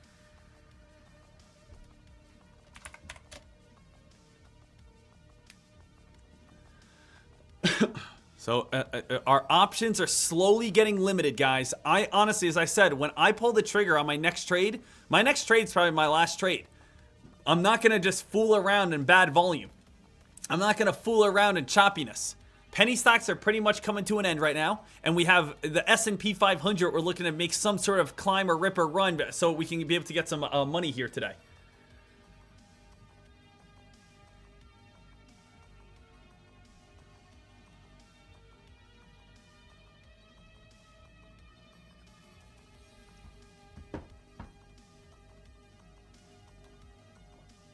SPY trying to squeeze itself on up. Again, target over on the SPY would still be all the way on up towards, 546 area. See if we can reverse on down.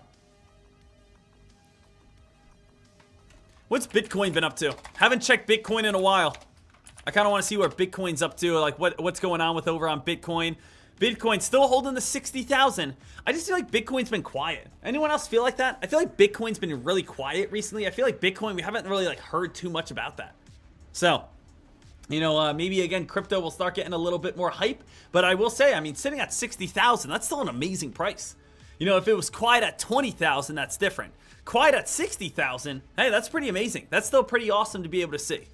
Also, little side note, traders. Tonight's a big night. Why is tonight a big night for anyone who may not know or may have forgotten? Well, ladies and gentlemen, tonight is a night that we are going to be going over all the details for our next mastermind out in Utah. I hope you guys are so excited about that. I hope you guys are fired up about that, and I hope you guys are ready for that. So if you guys are interested in coming on out to, again, to the Utah Trading Mansion over here. Here's one of the groups that we had last year. Again, we're staying in this house, going out to Utah, and going to be live trading with you guys in person every single day. So I'm really pumped on up. I'm really excited about that, and I hope, again, you guys are ready to come on out. So just a little heads on up. I would say this year, but earlier this year, in January, we had one, and we had one in March. They were amazing. They were awesome, but that was for skiing.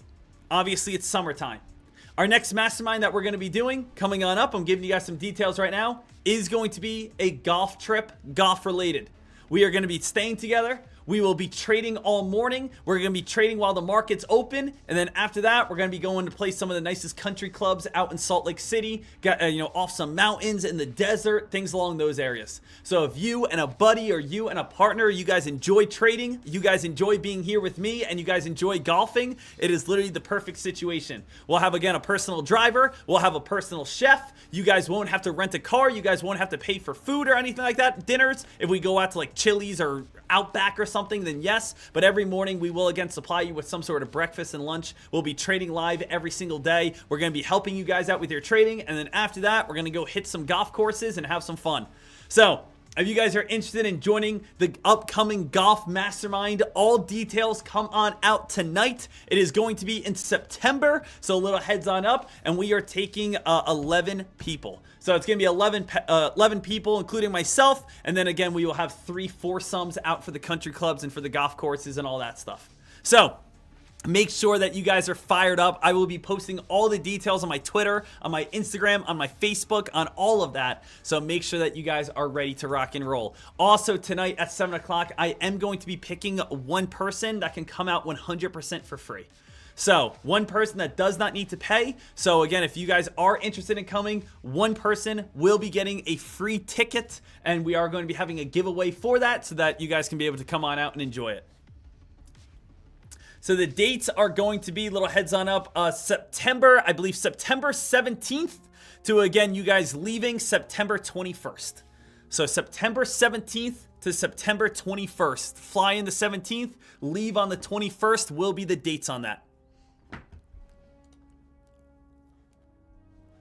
So I hope to see everyone out there, out in Utah with me, coming on up, having that full experience. It's going to be a blast. And again, shout out to everyone that's been part of the previous ski masterminds. Those are always so much fun. And yes, guys, right now, the pool is open. This is the house. So the pool is open. The jacuzzi is open. We're going to be staying here, trading here live every morning. The affinity pool, the jacuzzi, the ping pong, all that stuff. Make sure you guys are all set, ready to rock and roll. So yes, guys, that is Mikasa away from Mikasa. That's just for, again, the traders, guys. The trading mansion.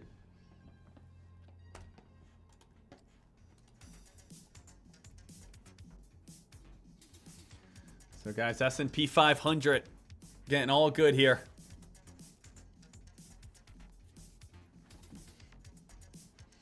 I'm pumped. I'm excited, guys.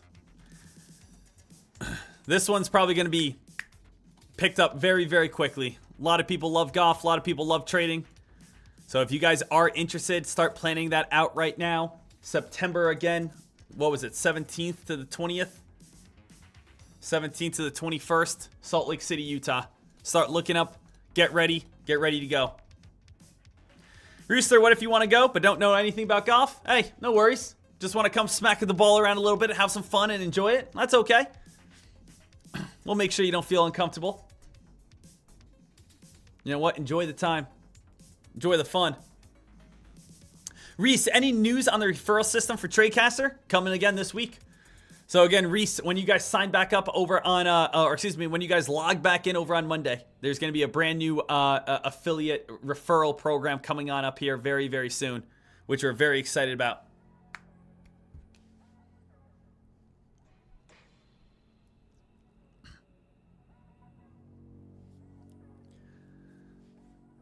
So traders, get ready to go. Get ready to rock and roll here. 1028 in the market. Still watching the SPY at this time.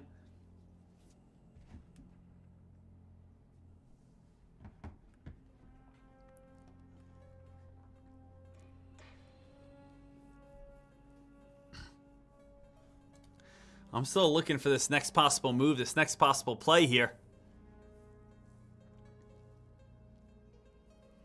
So I am pumped. I'm jacked on up here, team. And yes, guys, you know, as I'm talking about, we are going to be adding an affiliate program towards TradeCaster. We had one like a year and a half ago, but it wasn't really up to my standards. So we are actually going to be adding an affiliate program. And what that means is every person that, let's say you have a friend, a family member, a large social media presence, a large following, a blog, whatever it may be, every person who signs up through your link, you are going to be able to get credit for. Now, let me tell you guys something. Usually affiliate programs, what do they give you? They give you 5%, 10%, maybe 15% of when someone signs on up. Traders, if you get someone to sign up to TradeCaster.com and you get them to become a member, we give you 80%. So our affiliate program, guys, we are giving you 80% of the entire membership if you get a friend, a family, a follower, a whoever. So that means, again, that means if you get, let's say, what is it? We have 80%, you are going to be getting $130. So if you get 100 people to sign up, we will send you a check for $13,000. So if you guys have friends, family, large social media following, a blog, want to make YouTube reviews on TradeCaster with a link and whatever, every person you get to sign on up, you get 80% of, again, their membership. 100 people, that's again a $12,000-$13,000 paycheck that we send to you as, again, a thank you for, of course, you bringing members over to TradeCaster. So it's not 10%, it's not 15%, it's not 20%, we give you 80%. That's our new affiliate program coming on up. Nobody has that. No one in the world has that. Alex, does Sean read this chat? Does that answer your question? Yes, I do. I always, again, take a look over there. We do have the S&P 500 moving ourselves back on up. And S&P 500 starting to get a little bit of hype. S&P 500 starting to move itself back on up. Remember, I want one big trade here today. Give me the trade. Now, Dek, what's the trade we're going to do here? I am going to wait for this to spike on up. I'm not going to try to time the high, okay? I'm going to tell you guys this right now. I am not going to try to time the exact high on the S&P 500. I am going to wait for the SPY to spike and break this red line. And then I'm going to wait for it to fall back underneath this line. So no, I'm not going to get in at 545.85 right here. I want to see, because it might go up to 546. It might go up towards 540, 546.10. I want to see it break that line, fall back underneath this line. So again, the goal right here is to hit some new highs and to keep on spiking. Now, if you were saying to yourself, Dek, I don't think it's going to hit a new high. Do a put contract then, right now, with a stop loss at 545.71. So you have two options. You either think it's going to break out and then dump back down later on, or you're saying, hey, Dek, nope, it hit the red line, and I think it's going to hit the red line and fall. Do an entry now then and a stop loss in 10 cents. So you're keeping it as tight as possible if you believe that's going to happen. So you have a couple different opportunities over on the SPY as we are next to the top red line here. Top, fall, top, fall, top, fall. Break of it, I want to wait for it to dump back on down. But right here, we did just come up to the top, a little bit of fall. Your stop loss is right above this red line. If you're in on puts right now, that's no problem. I like it. Stop loss at a new high of the day. So the S&P 500 still trying to set itself on up here.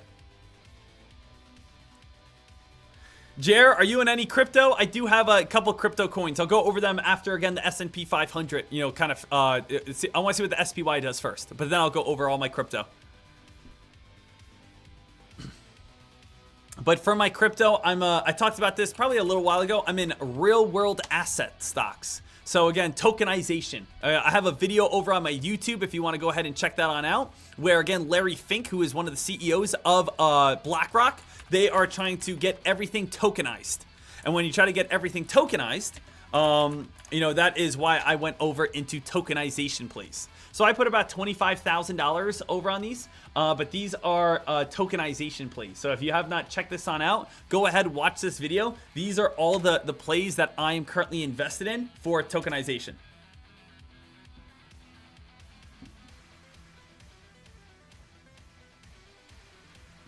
So I want to make sure that you guys are all set. Still watching. SPY still setting itself its way on up. I will go into more crypto, though, in a second. I just want to see if the SPY is going to be able to get any sort of spike, rip, and run here.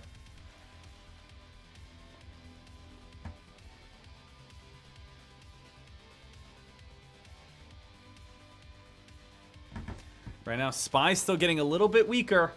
Zap. Zap was one of those plays that still is holding its gains. Zap with a little bit of a spike. Dek, how high can Zap go up to? Old previous spiking high is 377. If Zap ever starts getting up towards around 377 or so, I would look for shorts. So if Zap ever started getting up to 377, old spiking high, I definitely would look for a short on that end.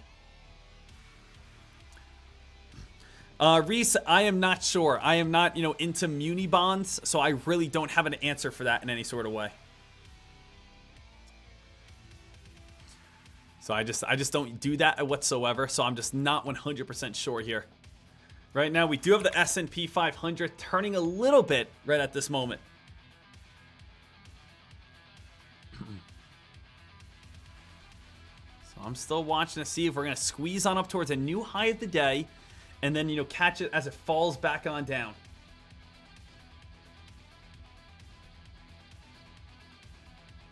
So we're only 10 cents away from a brand new high of the day. And again, guys, we're not missing any plays. It's hard to find some plays on a day like today. It's hard to find plays, when we have less volume, when we have less opportunity, right? Less action, holiday coming on up.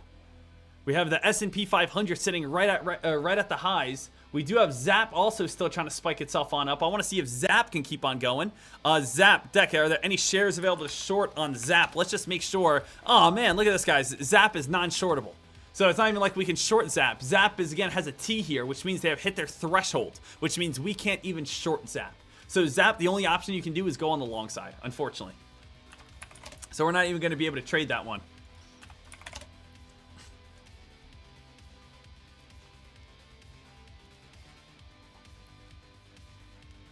Powell is now done talking. Shout out to Fresh. Thank you for the heads up saying Jerome Powell is now done speaking. Jerome Powell is now done talking. We might see again a little high of the day and then see this thing, turn back on down and start reversing.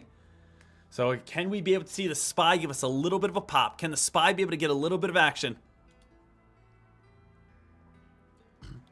Beth says, how many here are using Foxrunner? Has it aided in growing your account significantly? So again, this new scanner here, I'll tell you right now, again, as a non-biased opinion at this moment, I use this every single morning. I wake up every single morning and I just go like this. I click the change and it just tells me again what stocks are down the most, what stocks are up the most, and again, the reason why. That's awesome to be able to know.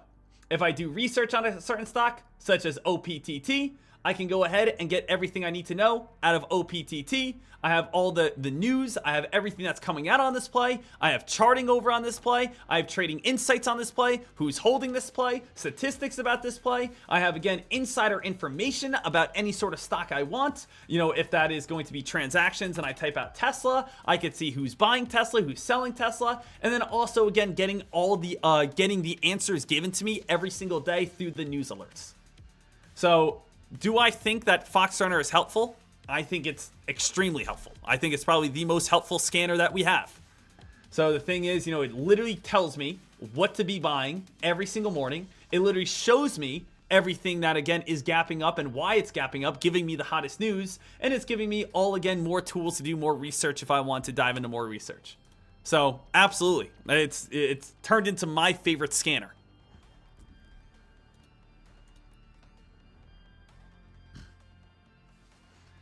S&P 500, still watching this play. Beth, yes, it was spot on this morning with the VS description. Absolutely. Absolutely.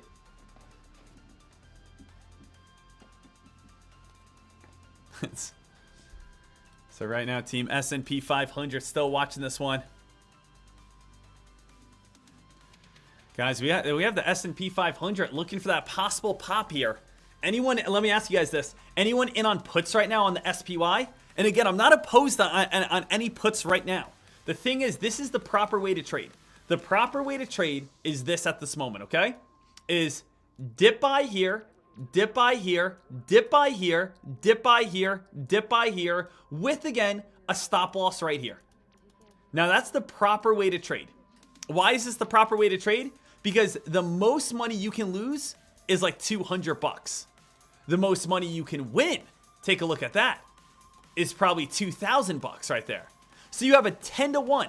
Notice how every time it bounces, it runs all the way up. Every time it bounces, it runs all the way on up. Every time it bounces, you have a ton of opportunity. Now, the other way that you could trade this is completely opposite, which is I'm going to do a put contract here, a put contract here, and to do a put contract here. And I'm going to have a stop loss right here, right here, and right here. And guess what that's going to do for me? I am going to have all this room to be able to make money on the downside. But the thing is, you guys are also going to realize if I do take a loss, it's going to be minus $200. So I could lose maybe $200, but I could win $2,000 all the way back on down. So that's the way, again, right now at this moment, most traders are trading the S&P 500. And that's why I'm saying if you are doing a put contract right now, it is the right play. The right play is a put contract with a stop loss right above that red line. That's the right way to trade.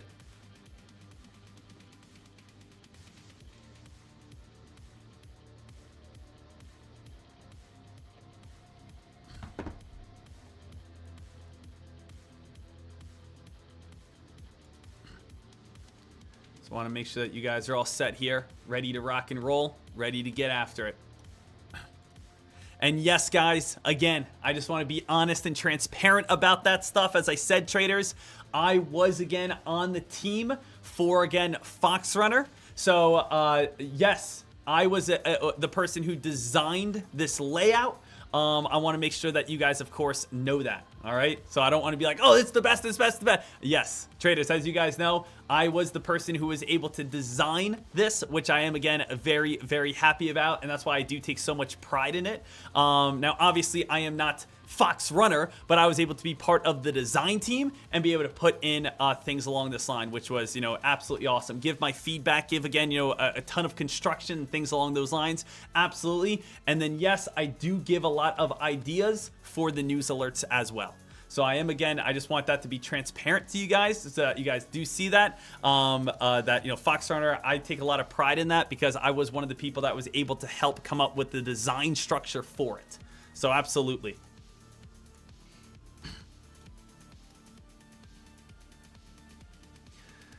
Right there. I just thought again, when I was designing that or coming up with, help for design, I just thought, what do I want every day? Like I just want the answers. I want to wake up and have the answers given to me. And that was the entire design of it. Wake up, have the answer given to me. That's all I want. Wake up and know exactly what to trade.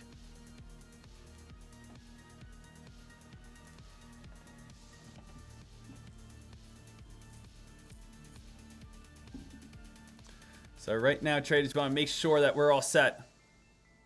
7 Deadly Sins Diane says, that's not the right way to trade, Deck. This might break out of the red line, and that's called a breakout. That's why traders were caught usually. What did we just say? We said again that if you have a stop loss, you have nothing to worry about. So is the right way to trade to have a put contract at the top and then a quick stop loss? 100%. Saying, oh, well, Deck, a breakout may happen. That's why we have a stop loss, right? So tell me right now. Tell me right now. Is this the right way to trade? The S&P 500 hits the red line and falls, and it hits the red line and falls, and it hits the red line and falls. And if I tell you to do a put contract at the red line, are you going to say, no, that's the wrong way to trade? No. You're saying, again, I hope that it breaks on out and goes on a monster spike. It might break out, and that's why you have a stop loss. But you got to play the odds. The odds are that this is going to hit the red line and most likely fall. So the thing is, you play the odds, you set a stop loss to be able to limit your losses. So right here, you can see spike and reversal, spike and reversal. Now we did get right up towards around that 545.85 mark. 545.85.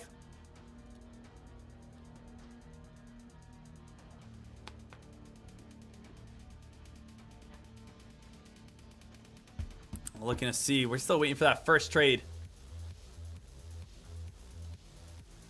But obviously, team, I'm just some guy on your computer screen right now. I am an AI generated program.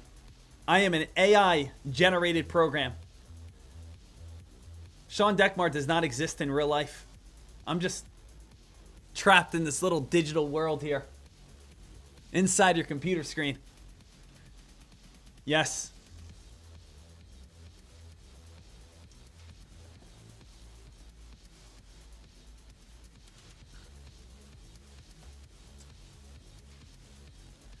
So again, great job. S&P 500 doing exactly what we talked about. Hit the red line, getting rejected. So the thing is, if you guys are on puts, beautiful. Exactly what we said. Exactly what we talked about. 545.85 top. Again, came on up, starting to get a reversal. Absolutely awesome job.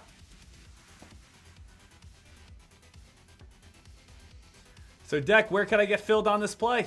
Keep trying to get filled at the red line or near the red line. Now, are you going to say, well, are we going to fall all the way back down to the blue line? That's going to be, obviously the goal. The next goal here is to fall back down to the blue line, right? When we get filled at the top, we do want to fall back on down to support. So, yes, traders are going to be in right now with the hopes that we fall back down to support. That's the main idea. That's the main target that traders are looking for, to fall all the way back down to that blue line, fall all the way back down to that support area.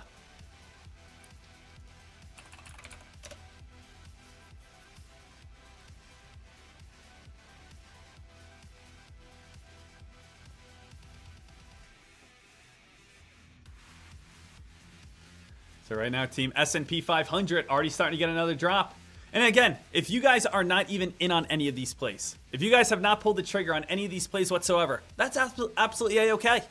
Thing is, team, if I take a small loss on this day today, I'm okay with that. But what I always want to be able to have you guys learn is a constant, or be part of a constant learning experience. If you guys traded the S&P 500 on the put side and you guys are making money all the way on down right now, I want you guys to say to yourself, hey, this is absolutely fantastic. But also, if you guys are sitting up right here and saying, hey, Dek, I didn't pull the trigger, but I understand exactly why the market's falling right now, that's what I want you guys to do. I want you guys to absolutely understand why the market's falling right now. I want you guys to absolutely see why the market's falling right now. Seeing that the S&P 500 had again a top, got a reversal, had a top, got a reversal, had a top, and now starting to get a reversal.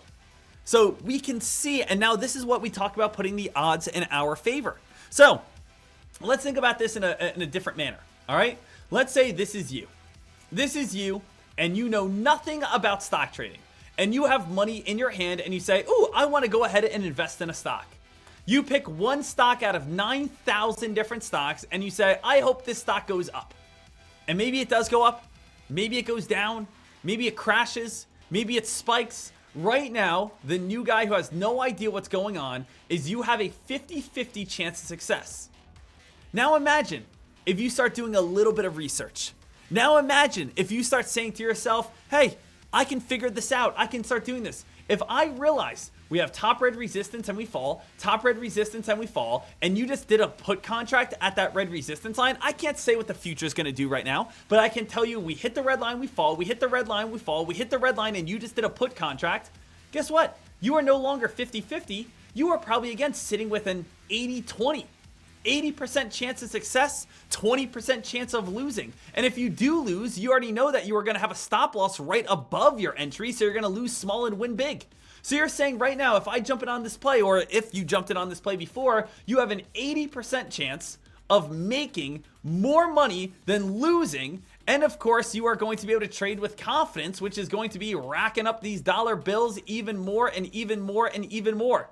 Traders, I personally hate the casino. I really do. I enjoy playing poker every now and then. That's fun. But at the same time, going out and sitting at a blackjack table is almost pointless. Why? Because you are sitting there, and no matter how much you learn, even if you're a card counter and all this stuff, and you're sitting right here, you are getting these cards, and even if you follow the book perfectly, you are still only having about like a 47% chance of winning, which means the house is going to be having a 53% chance of winning. So you could, again, put all this time and effort into gambling and blackjack, and really you're going to have, almost a 50-50 and still not even be above a 50-50. When instead, you could say, oh, I could see that this stock hit a red line. Hit the red line and it falls. It hits the red line and it falls. It hits the red line and it falls. I'm the greatest stock trader ever. Right? Team, there's a reason why I am extremely consistent in my stock trading. There's a reason why that I win in my stock trades. There's a reason why I made $1,300 yesterday, and I made $2,500 before that, and I made $1,800 before that, and I made $600 before that, and I can be able to call this on out, and I have all these followers across social media.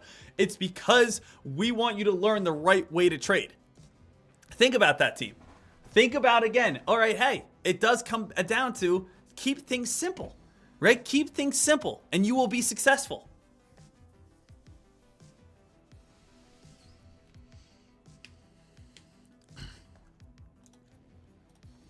Sure, again, playing blackjack could be fun every now and then, but in the long run, it is a losing game.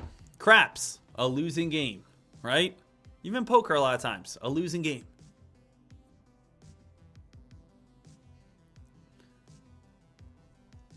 So if you want to be a winner, what do, guys? A winner, do the stock market, and against sports bet. No, don't sports bet. Sports betting is another thing that's, probably the odds are not in your favor. The stock market, though, the odds are in your favor.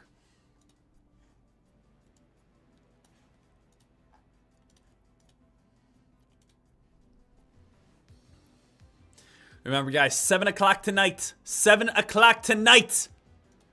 We are going to be, again, dropping and giving you guys all these details on the Utah Mastermind. Let's get ready to rock. Let's get ready to go. It's going to be a party. It's going to be a time. It's going to be an absolute legendary week. Mid-September. Going out with the squad, baby.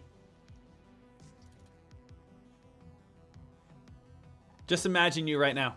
Imagine you on this beautiful couch, laying out, getting ready for a golfing incredible experience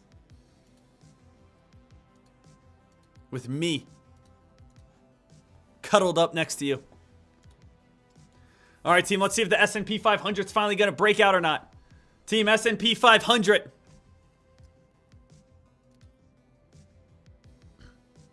S&P 500 trying to spike its way on up at this moment. So team, this is still trying to spike. Oh man, oh man, oh man. I got to give a quick shout out here though, guys. Got to give a quick shout out right now at this moment. This is just absolutely insane. Take a look right here, team. Can we again give Chase some love? Chase just stated, so far, I've been paid out $18,000 in the last 2 weeks. Dekmar trades with Apex. So great to be part of this community. So Chase is part of a prop firm. He's been able to get paid out over $18,000 in the last 2 weeks from using our strategies. Shout out to Chase and what he's able to accomplish right here. Chase, that is absolutely amazing, absolutely wild. And for you to be able to make that money, for you to be able to absolutely crush it, $18,000 prop firm right there, getting paid on out. Congratulations, buddy.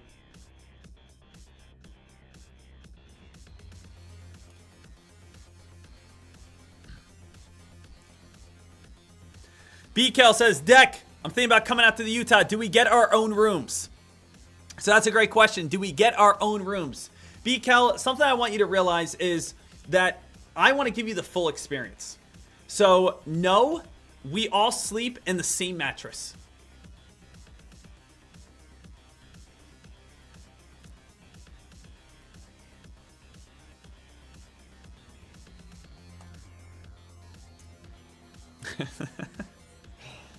Yes. Yes, yes, yes. I feel like that one may have taken it a little too far. It might have gotten a little too far there.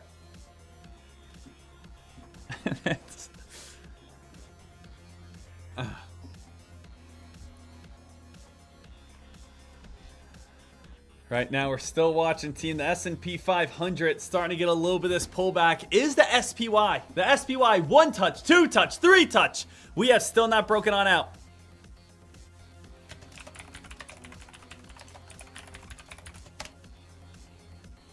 Chase, Deck, I'll look to get a lifetime membership. Yep, send me an email. I'm always happy to help you guys out with discounts and things. If you guys ever want to get the lifetime membership, absolutely.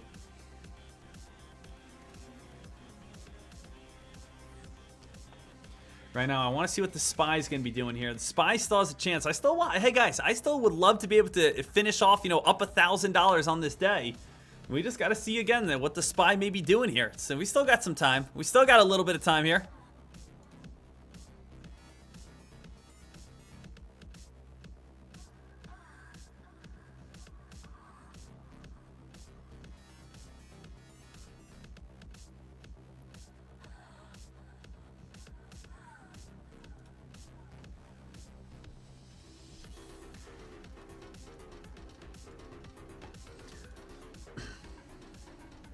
Right now, we got the S&P 500 still gearing up for a little bit of a pop. You can still be following the same exact game plan. Enter at the red line, put contract above that, or excuse me, stop loss above that. I personally would like to see a bigger spike and then a fall back underneath the red line. That's what I want to see. I want to see a bigger spike and then a fall back underneath the red line.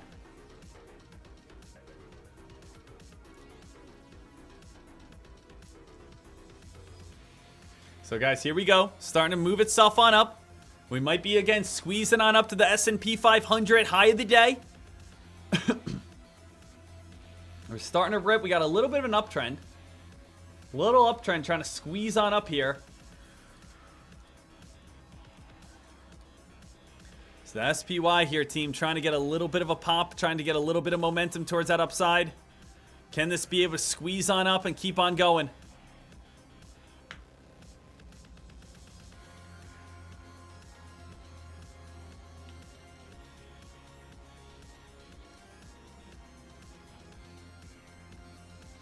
Here comes the new high of the day. S&P 500. S&P 500. I will enter if we fall back underneath that red line most likely. So I'm thinking SPX. Where are we at here? 5,480. Put myself in again in the money. Still again watching this play. No entries for myself at this moment. Let it squeeze on up. Let it try to go on some sort of crazy rip and run. Let it do its thing right now. I am not entering on any puts, but I will enter on puts if we fall back on down. If it holds these gains, then obviously I'm not entering any sort of puts. But if it holds these gains, no puts. If it starts fading and falling, I can definitely look for, again, some entries on the downside. It seems like to me right now we are building higher lows. It's probably the best entry would be the crack of the higher lows, aka the crack of the purple line. So we have bounce play, bounce play, bounce play. So we are still moving ourselves on up. It's still looking pretty strong. Probably the crack of the purple line is, you know, the best chance of us actually seeing a large sell-off. That might take some time here, but I just want to give you guys a heads up on what I'm seeing. OPTT, do I think it could fall again? Yeah, I think OPTT is going to probably be bouncing between 50 cents and 40 cents the rest of the day. I don't think we're going to squeeze up to a high, but I don't think we're going to dump probably all the way down to like 38 cents. I think it's just going to be very choppy throughout this area for like the next, 2 hours.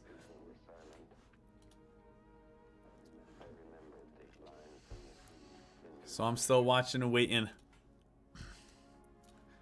Dek, how much is lifetime membership? I'll send you all the pricing right there, bud.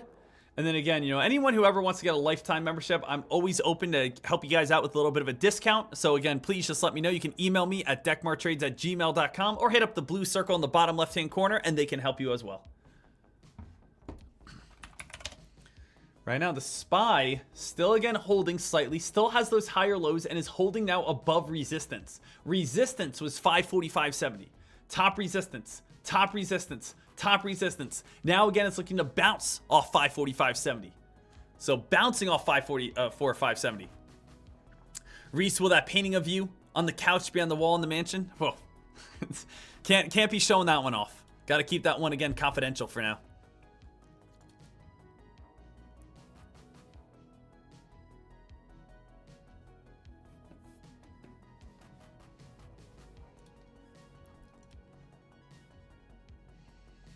Right now, SPY still watching. Unfortunately, penny stocks are pretty much done with today, guys.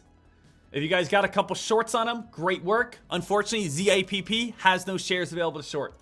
So if you are looking to trade the rest of the day, you are looking to do an options contract, and that's about it. If you are looking to trade the rest of the day, you are looking to do an options contract.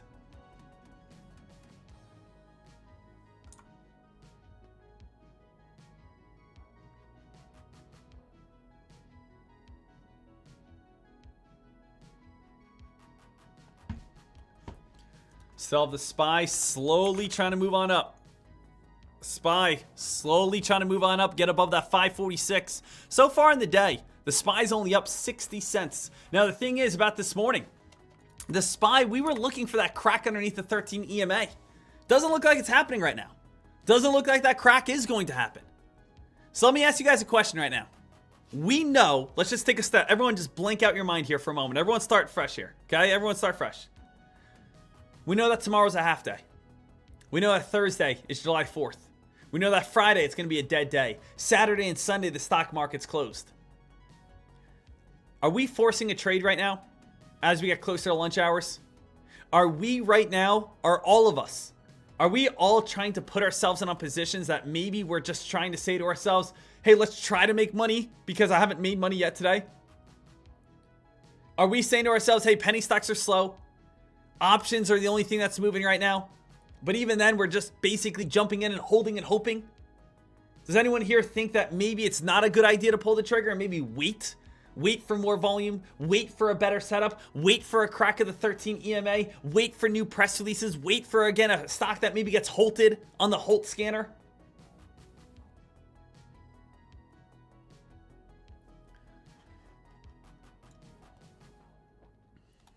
So I want to trade, right? I want to trade, but at the same time, I do want people to realize and be able to say to themselves, hey, you know what? Let's make sure we're doing things right. Let's make sure we're putting these plays in on the right positions. Let's make sure we're not, not forcing in any way. I think we're being patient. I think we are being very patient, but we want to be patient not to ruin it, right? We want to be patient, put ourselves in on the right way. All right. Guys, Tokido, I respect. I'm gonna post this here for a second, and then I'm gonna delete it. This is why I can't let our chat room have nice things. Okay? Someone said, Taquito goes, this is what's gonna be at the Utah house. First off, this is awful Photoshop. Okay? This is absolutely awful Photoshop. Second off, let's stop making weird pictures of me on Photoshop. Okay? So this is why we can't have nice things. So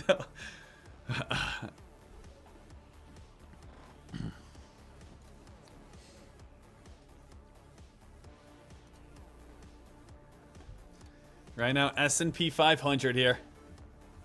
Stay alert, stay aware.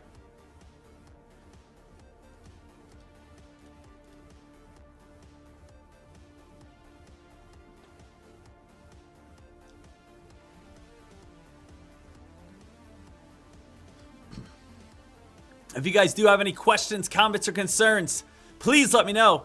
Obviously, more than happy to help you guys on out with anything that you guys need. If you guys do have any sort of questions, comments, or concerns, happy to help. I am here for you. Right now, we are watching for the SPY to, ultimately turn and drop and start cracking back on down to some lower lows. We had a great day yesterday, up $1,300. Today, we are down $800. So we are up $500 net for the month. Or excuse me, for the month. There's only been 2 days. For the week, I was going to say. So we're still at $500. But at the same time, I would love to pull the trigger. I would love to pull the trigger over here.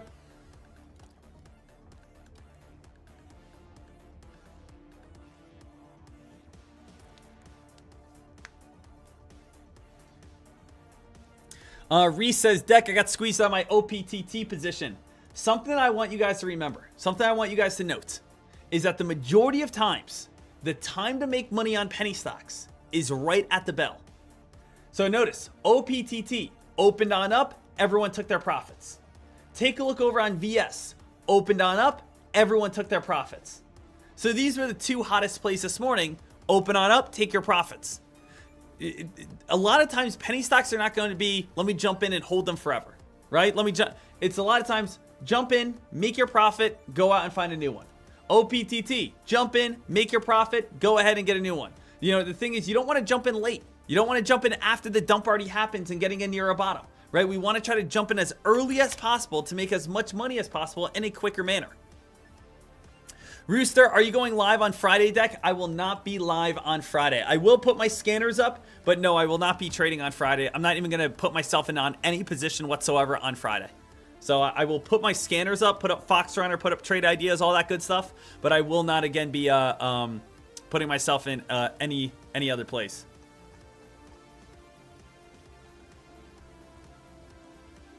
How about tomorrow? Absolutely. Tomorrow I'll be live. Tomorrow we'll be live in the morning. Again, the stock market, it does close right around lunch hours. So we will be trading in the morning, trying to get that final trade before a little bit of a break.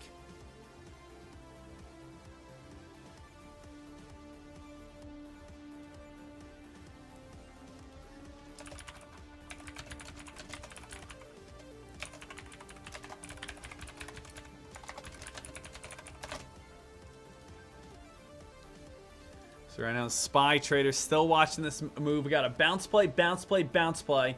SPY, can we actually be able to dump underneath this area? Strong resistance at the price of 566 right now, or 546, excuse me.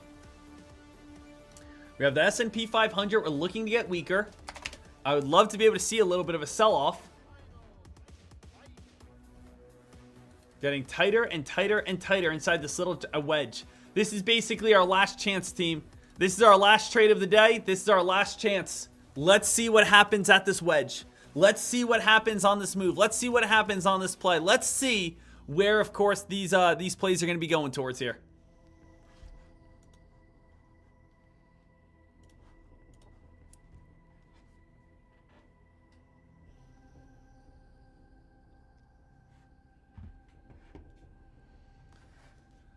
S&P 500. Tighter and tighter and tighter. Let's see what this wedge does for us. And that's going to be probably the last opportunity. Crack of the purple line. We could fade back down to 545. Break of 546. Might get a little 30, 40, 50 cent rally towards the upside.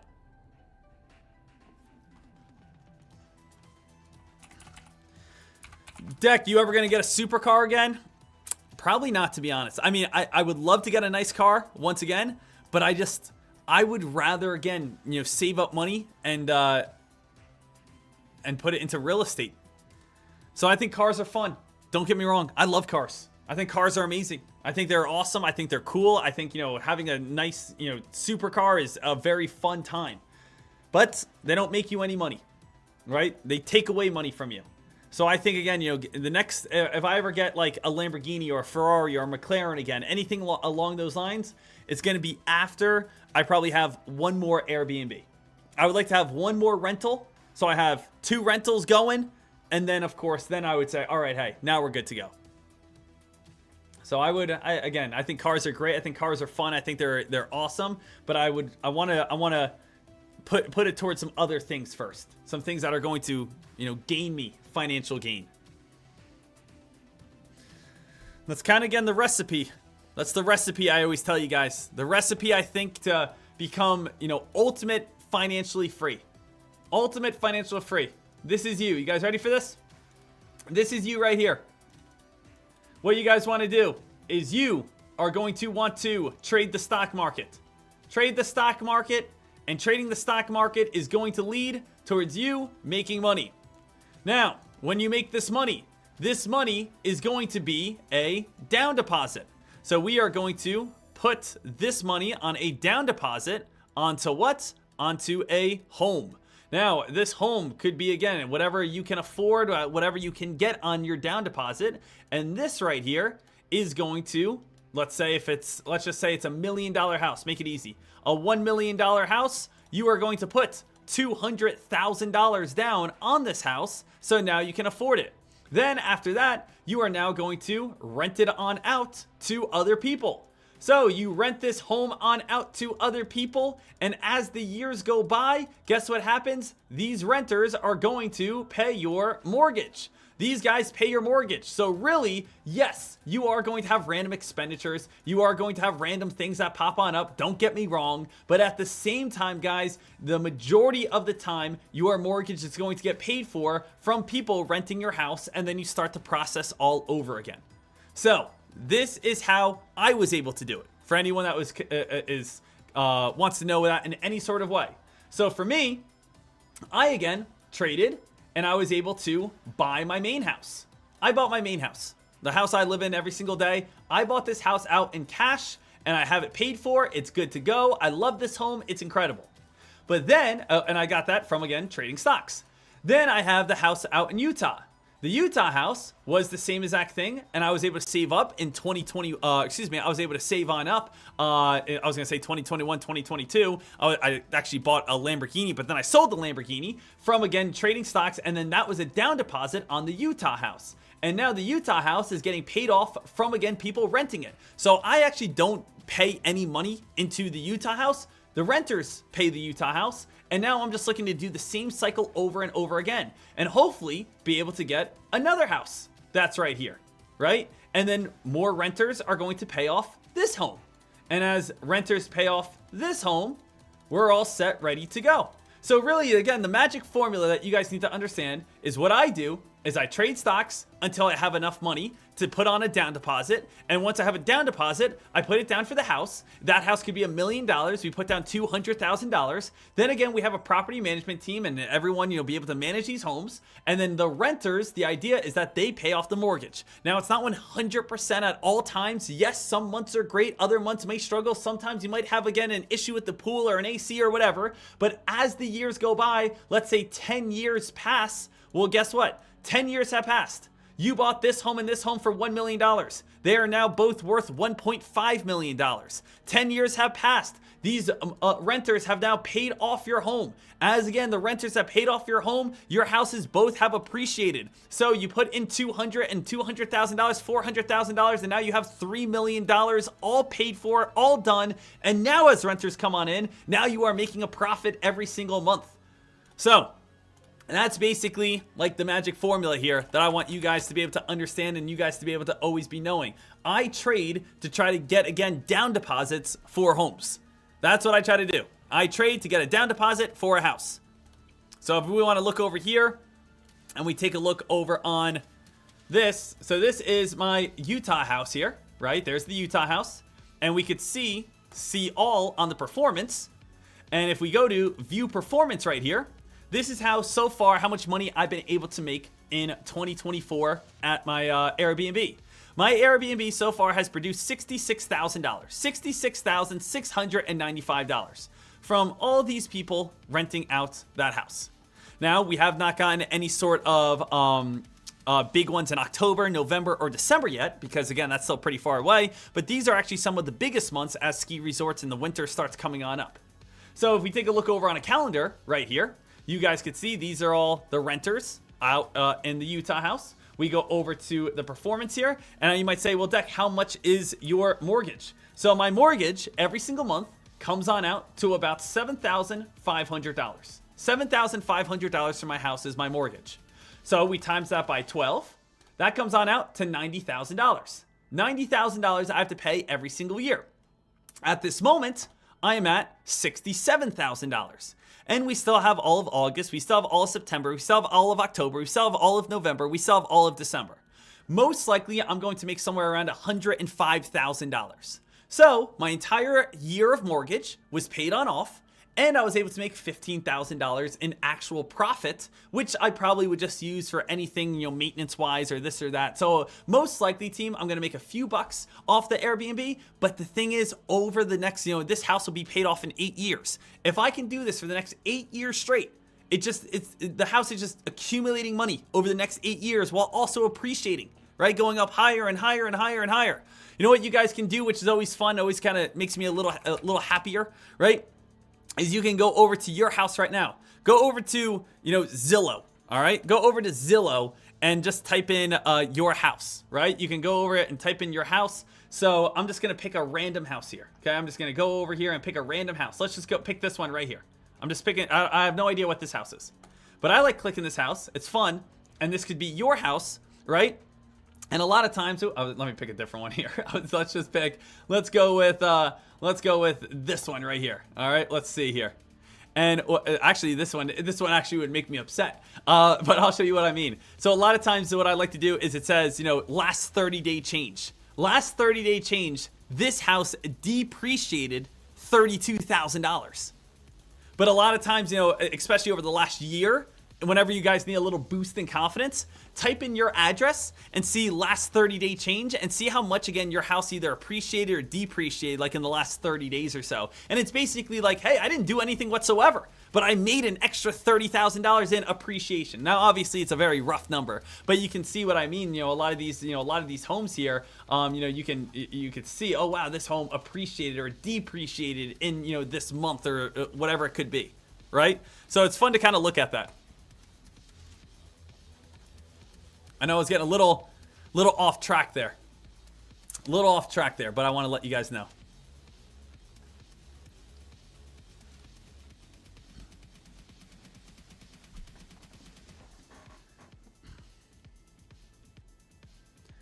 So right now, team, right now I'm still watching. Right now I'm still waiting.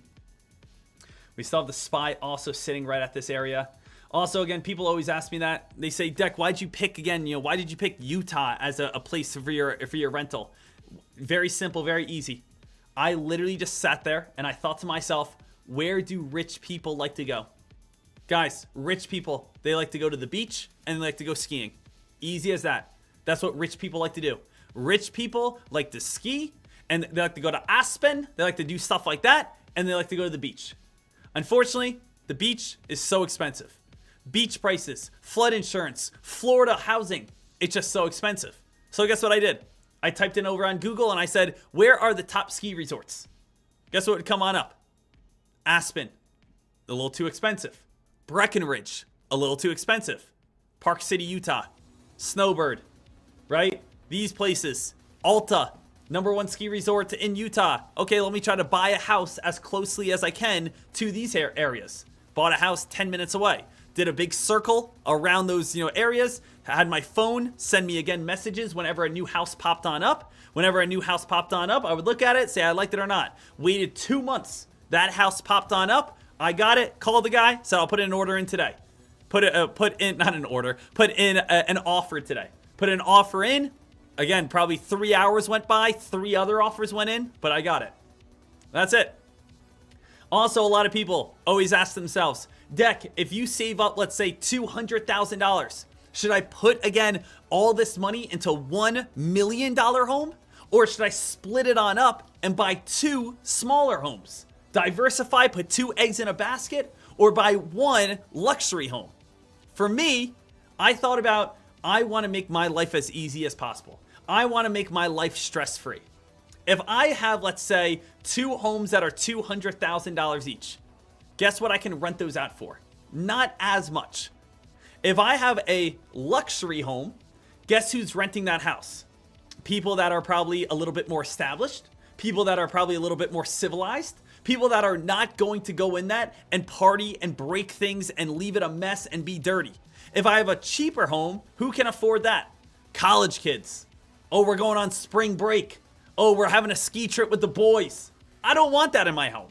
I don't want that at all. I understand how, again, a 21-year-old could be. I can understand how 22, 23, 18-year-olds can be. I want to basically have a home that they can't afford. That's not me trying to be mean or rude. That's me trying to look out for my property. So for me, that was a very kind of big discussion. I would ask myself, do I want to split, into 2 different properties or 3 different properties? Or maybe try to keep 1 and have more appreciation over time? But also, again, you only have 1 property instead of diversifying. Well, the stress is a lot easier. And I would rather have less stress. That's what I would rather have.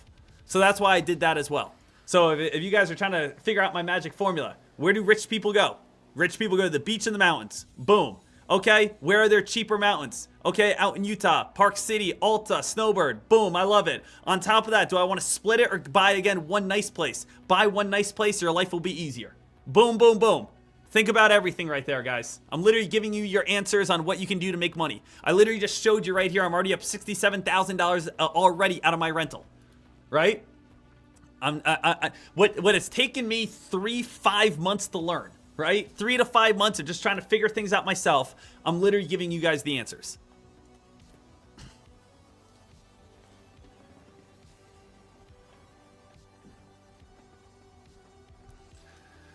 Because I want all you guys to be successful. I don't need to hide anything. I don't need to keep things to myself. I know you guys are here to make money. You guys could be doing anything in the world right now. And the fact is, you guys are here showing respect to me. I want to give you guys, again, what I've been able to learn. What I've been able to figure on out.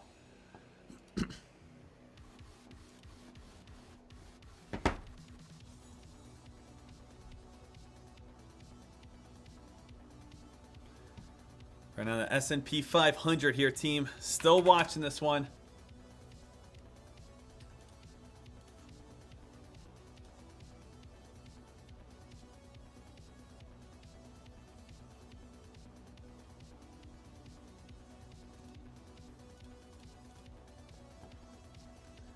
RDZN, still watching this. Still looking S&P 500. S&P 500 is getting ready for that potential fade on off.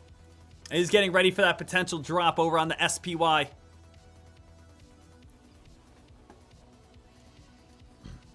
So the SPY team right at these marks, getting ready for that possible turnaround.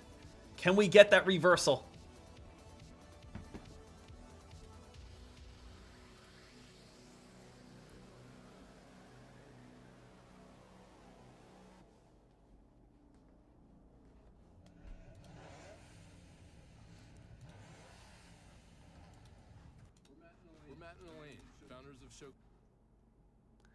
So right now, team, staying alert, staying ready, looking for that next possible, rip and run, next possible wave here. Doing everything we can to stay smart. I'm looking for that one final trade. Cleanup crew, how much do you estimate the property management crew costs? So I pay, again, my property management team 18%. Now, again, that 18% has already been taken out of that $67,000. So that's my $67,000. But I give my property management crew 18%. And when I say 18%, that means I do nothing. They find the clients. They, again, clean it all up. They, again, answer any calls. Or I get nothing For me, all I do is open up my bank account once a month and there's a deposit there. That's it. So I literally don't hear anything from them. They do everything, and to me, it's worth it. People say all the time, oh, you don't need a property management team. You can do it yourself. Guys, it would be a massive headache to have people, again, calling you. Have people, again, asking for you to do things. People getting locked out. People that it's like, I would rather, again, stress-free. Keep things stress-free. That's what I'm all about. Stress-free.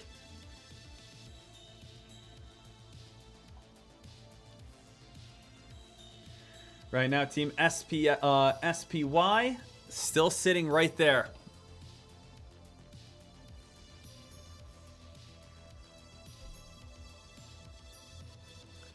So S&P 500 still watching this move. And again, if I don't pull the trigger, no big deal. Again, I'm going to wait until tomorrow and see what, comes on up here next.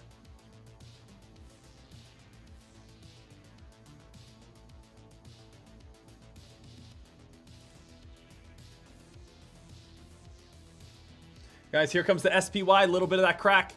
SPY, small little crack right now. Could this start turning? SPY starting to get a little bit weaker. You guys can see where we're at here. This might get a small bounce right at the 545.50 mark. Let me see if this bounces here. I feel like there's part of me that's like, oh, Dek, you really want to trade today. You really want to trade today. You say, jump in on a play and, potentially force it. I like how, again, we are going from bullishness to bearish on this trend line. I like how we are starting to get a crack. I am not opposed if anyone is in on these plays. I know I've been talking a lot today, trying to help you guys on out the best I can.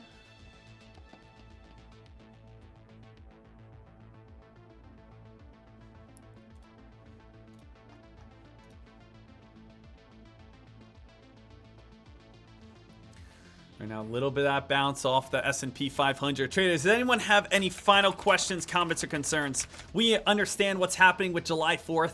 We understand what's coming on up right now. I do just want to answer any other questions, comments, or concerns. Again, get ready for 7 o'clock tonight, as again, all details will be out 7 o'clock tonight to make sure that you guys are all set. If you guys have any questions about the market today, please let me know. If you guys have any questions for me, please let me know. If you have any questions about real estate, please let me know.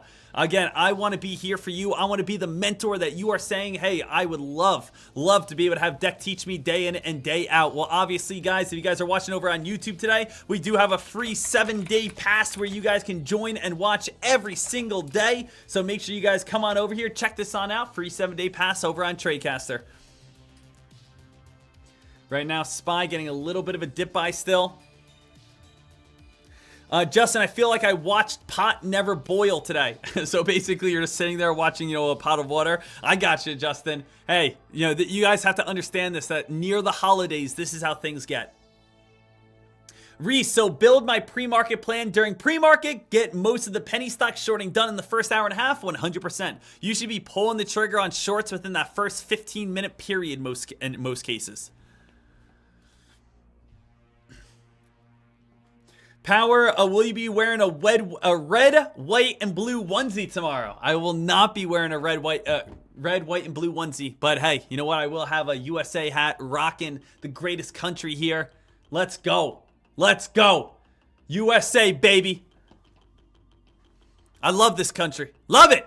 Hey, I understand people are from different countries and such, and that's great. But you got to have a little pride in where you're from.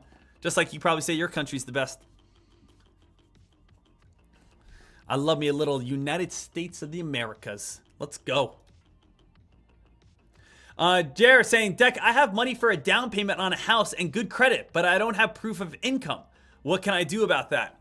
So you have the money, right? You would have to just honestly, you would have to figure that out with your financing department. Because like your financing department, who gives you the loan, like they make the call. They say, hey, this guy has the money. That's great. But he also, again, doesn't have proof of income. So I don't know if we can trust him. I mean, that just really comes on down to if your financing is going to, trust you or not.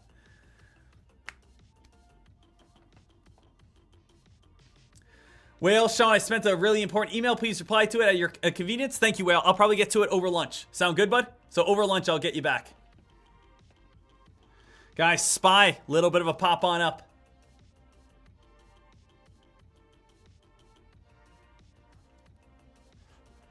So SPY, a little bit of a pop. And this is, again, another reason I just don't want to force. Don't want to force here, team.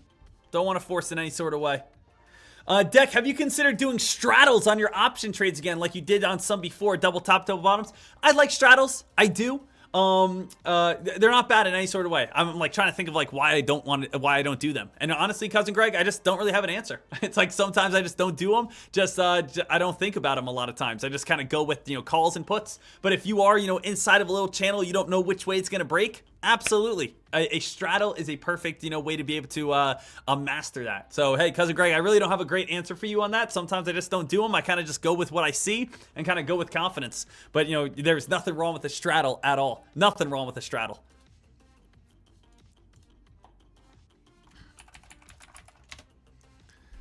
So I want to make sure that every single person is ready to rock.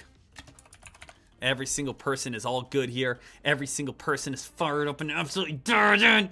That's what I want. When you guys fired up, dialed in. Get it going, people. See what we have here.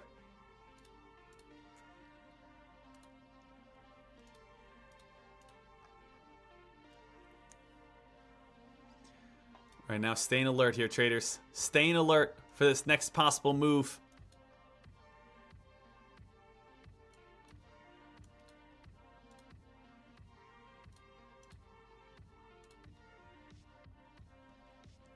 This is what I want to show you guys. This is, I think, a very interesting Airbnb option. So I want to show you guys this one. I came across this one last night, or actually 2 nights ago.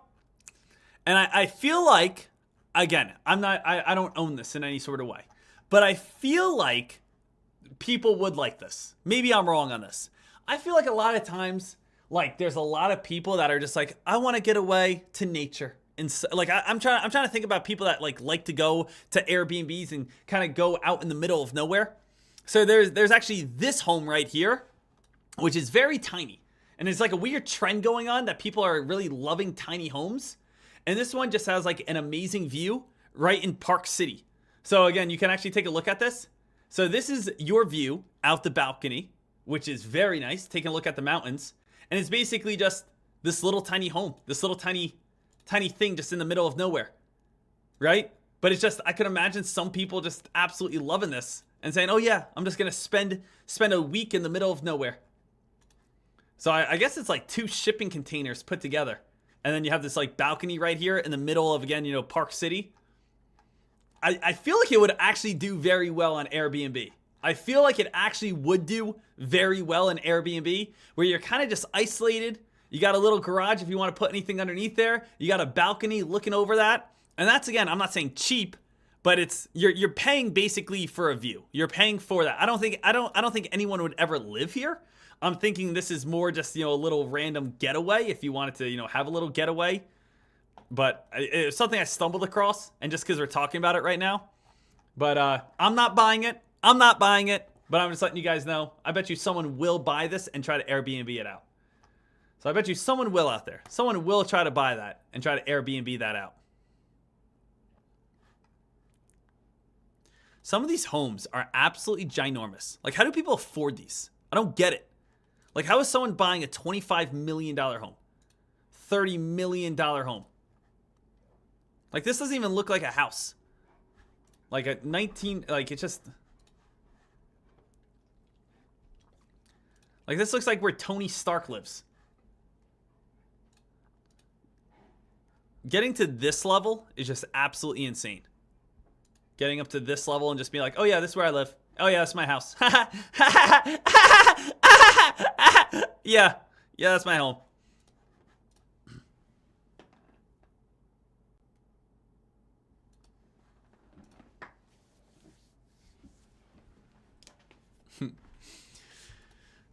Deck, I would never buy 2 shipping containers stacked on each other for $400,000. Hey, I get it. I'm not buying it either. But I'm saying I bet you someone will, okay?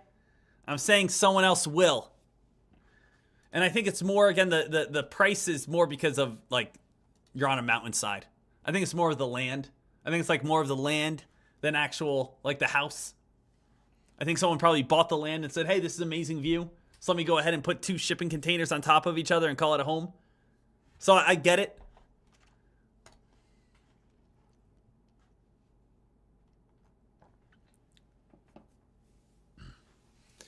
So you guys are all set. Hey, traders, I'm all good here. I'm all done at this moment. Team, basically what we have going forward here. Let's just figure out going forward. Going forward. This afternoon, we'll see what we got. Probably not going to be much, but we'll see what we got. And then it really comes on down to tomorrow morning. Tomorrow morning, we are probably going to have 45 minutes to an hour to make money. You guys have 45 minutes to an hour until traders are going to say, see ya, July 4th weekend. See ya, getting out of here. See ya, I'll see you guys on Monday. So tomorrow, little heads on up. We have until we have July 4th coming on up. If you want to trade the rest of the day, use your head, be smart, do not force. And I will again see all you guys back here either later on this afternoon, but it's probably going to be slow, so most likely tomorrow morning. Last day before a little summer vacation. I want everyone to enjoy your summer vacation because after this, we don't have a day off until Labor Day. So we have the next 2 months of grinding, 2 months of pure summer, 2 months of getting after it. I hope you guys are excited, and I hope you guys are ready to rock and roll for that. As always, I just want to say thank you so much for all the traders who have joined us on this day. Thank you so much to all the traders who have tuned in on again our live stream. And thank you so much for everyone that's always showing up and showing all the support. Tonight at 7 o'clock, we do have our Salt Lake City. We do have our Mastermind coming on up. I'm so pumped, so ready to go for that. And I hope you guys are excited. So all you golfers out there, get ready to go for the Mastermind. We only have one more day before a little summer vacation. Happy July 4th right around the corner. And let's do it, team. You guys know the drill here in 3, 2, 1. Ah-hoo! I love you guys, and I'll see you guys later on. Thank you so much. You guys are fantastic, incredible. I love you. See ya.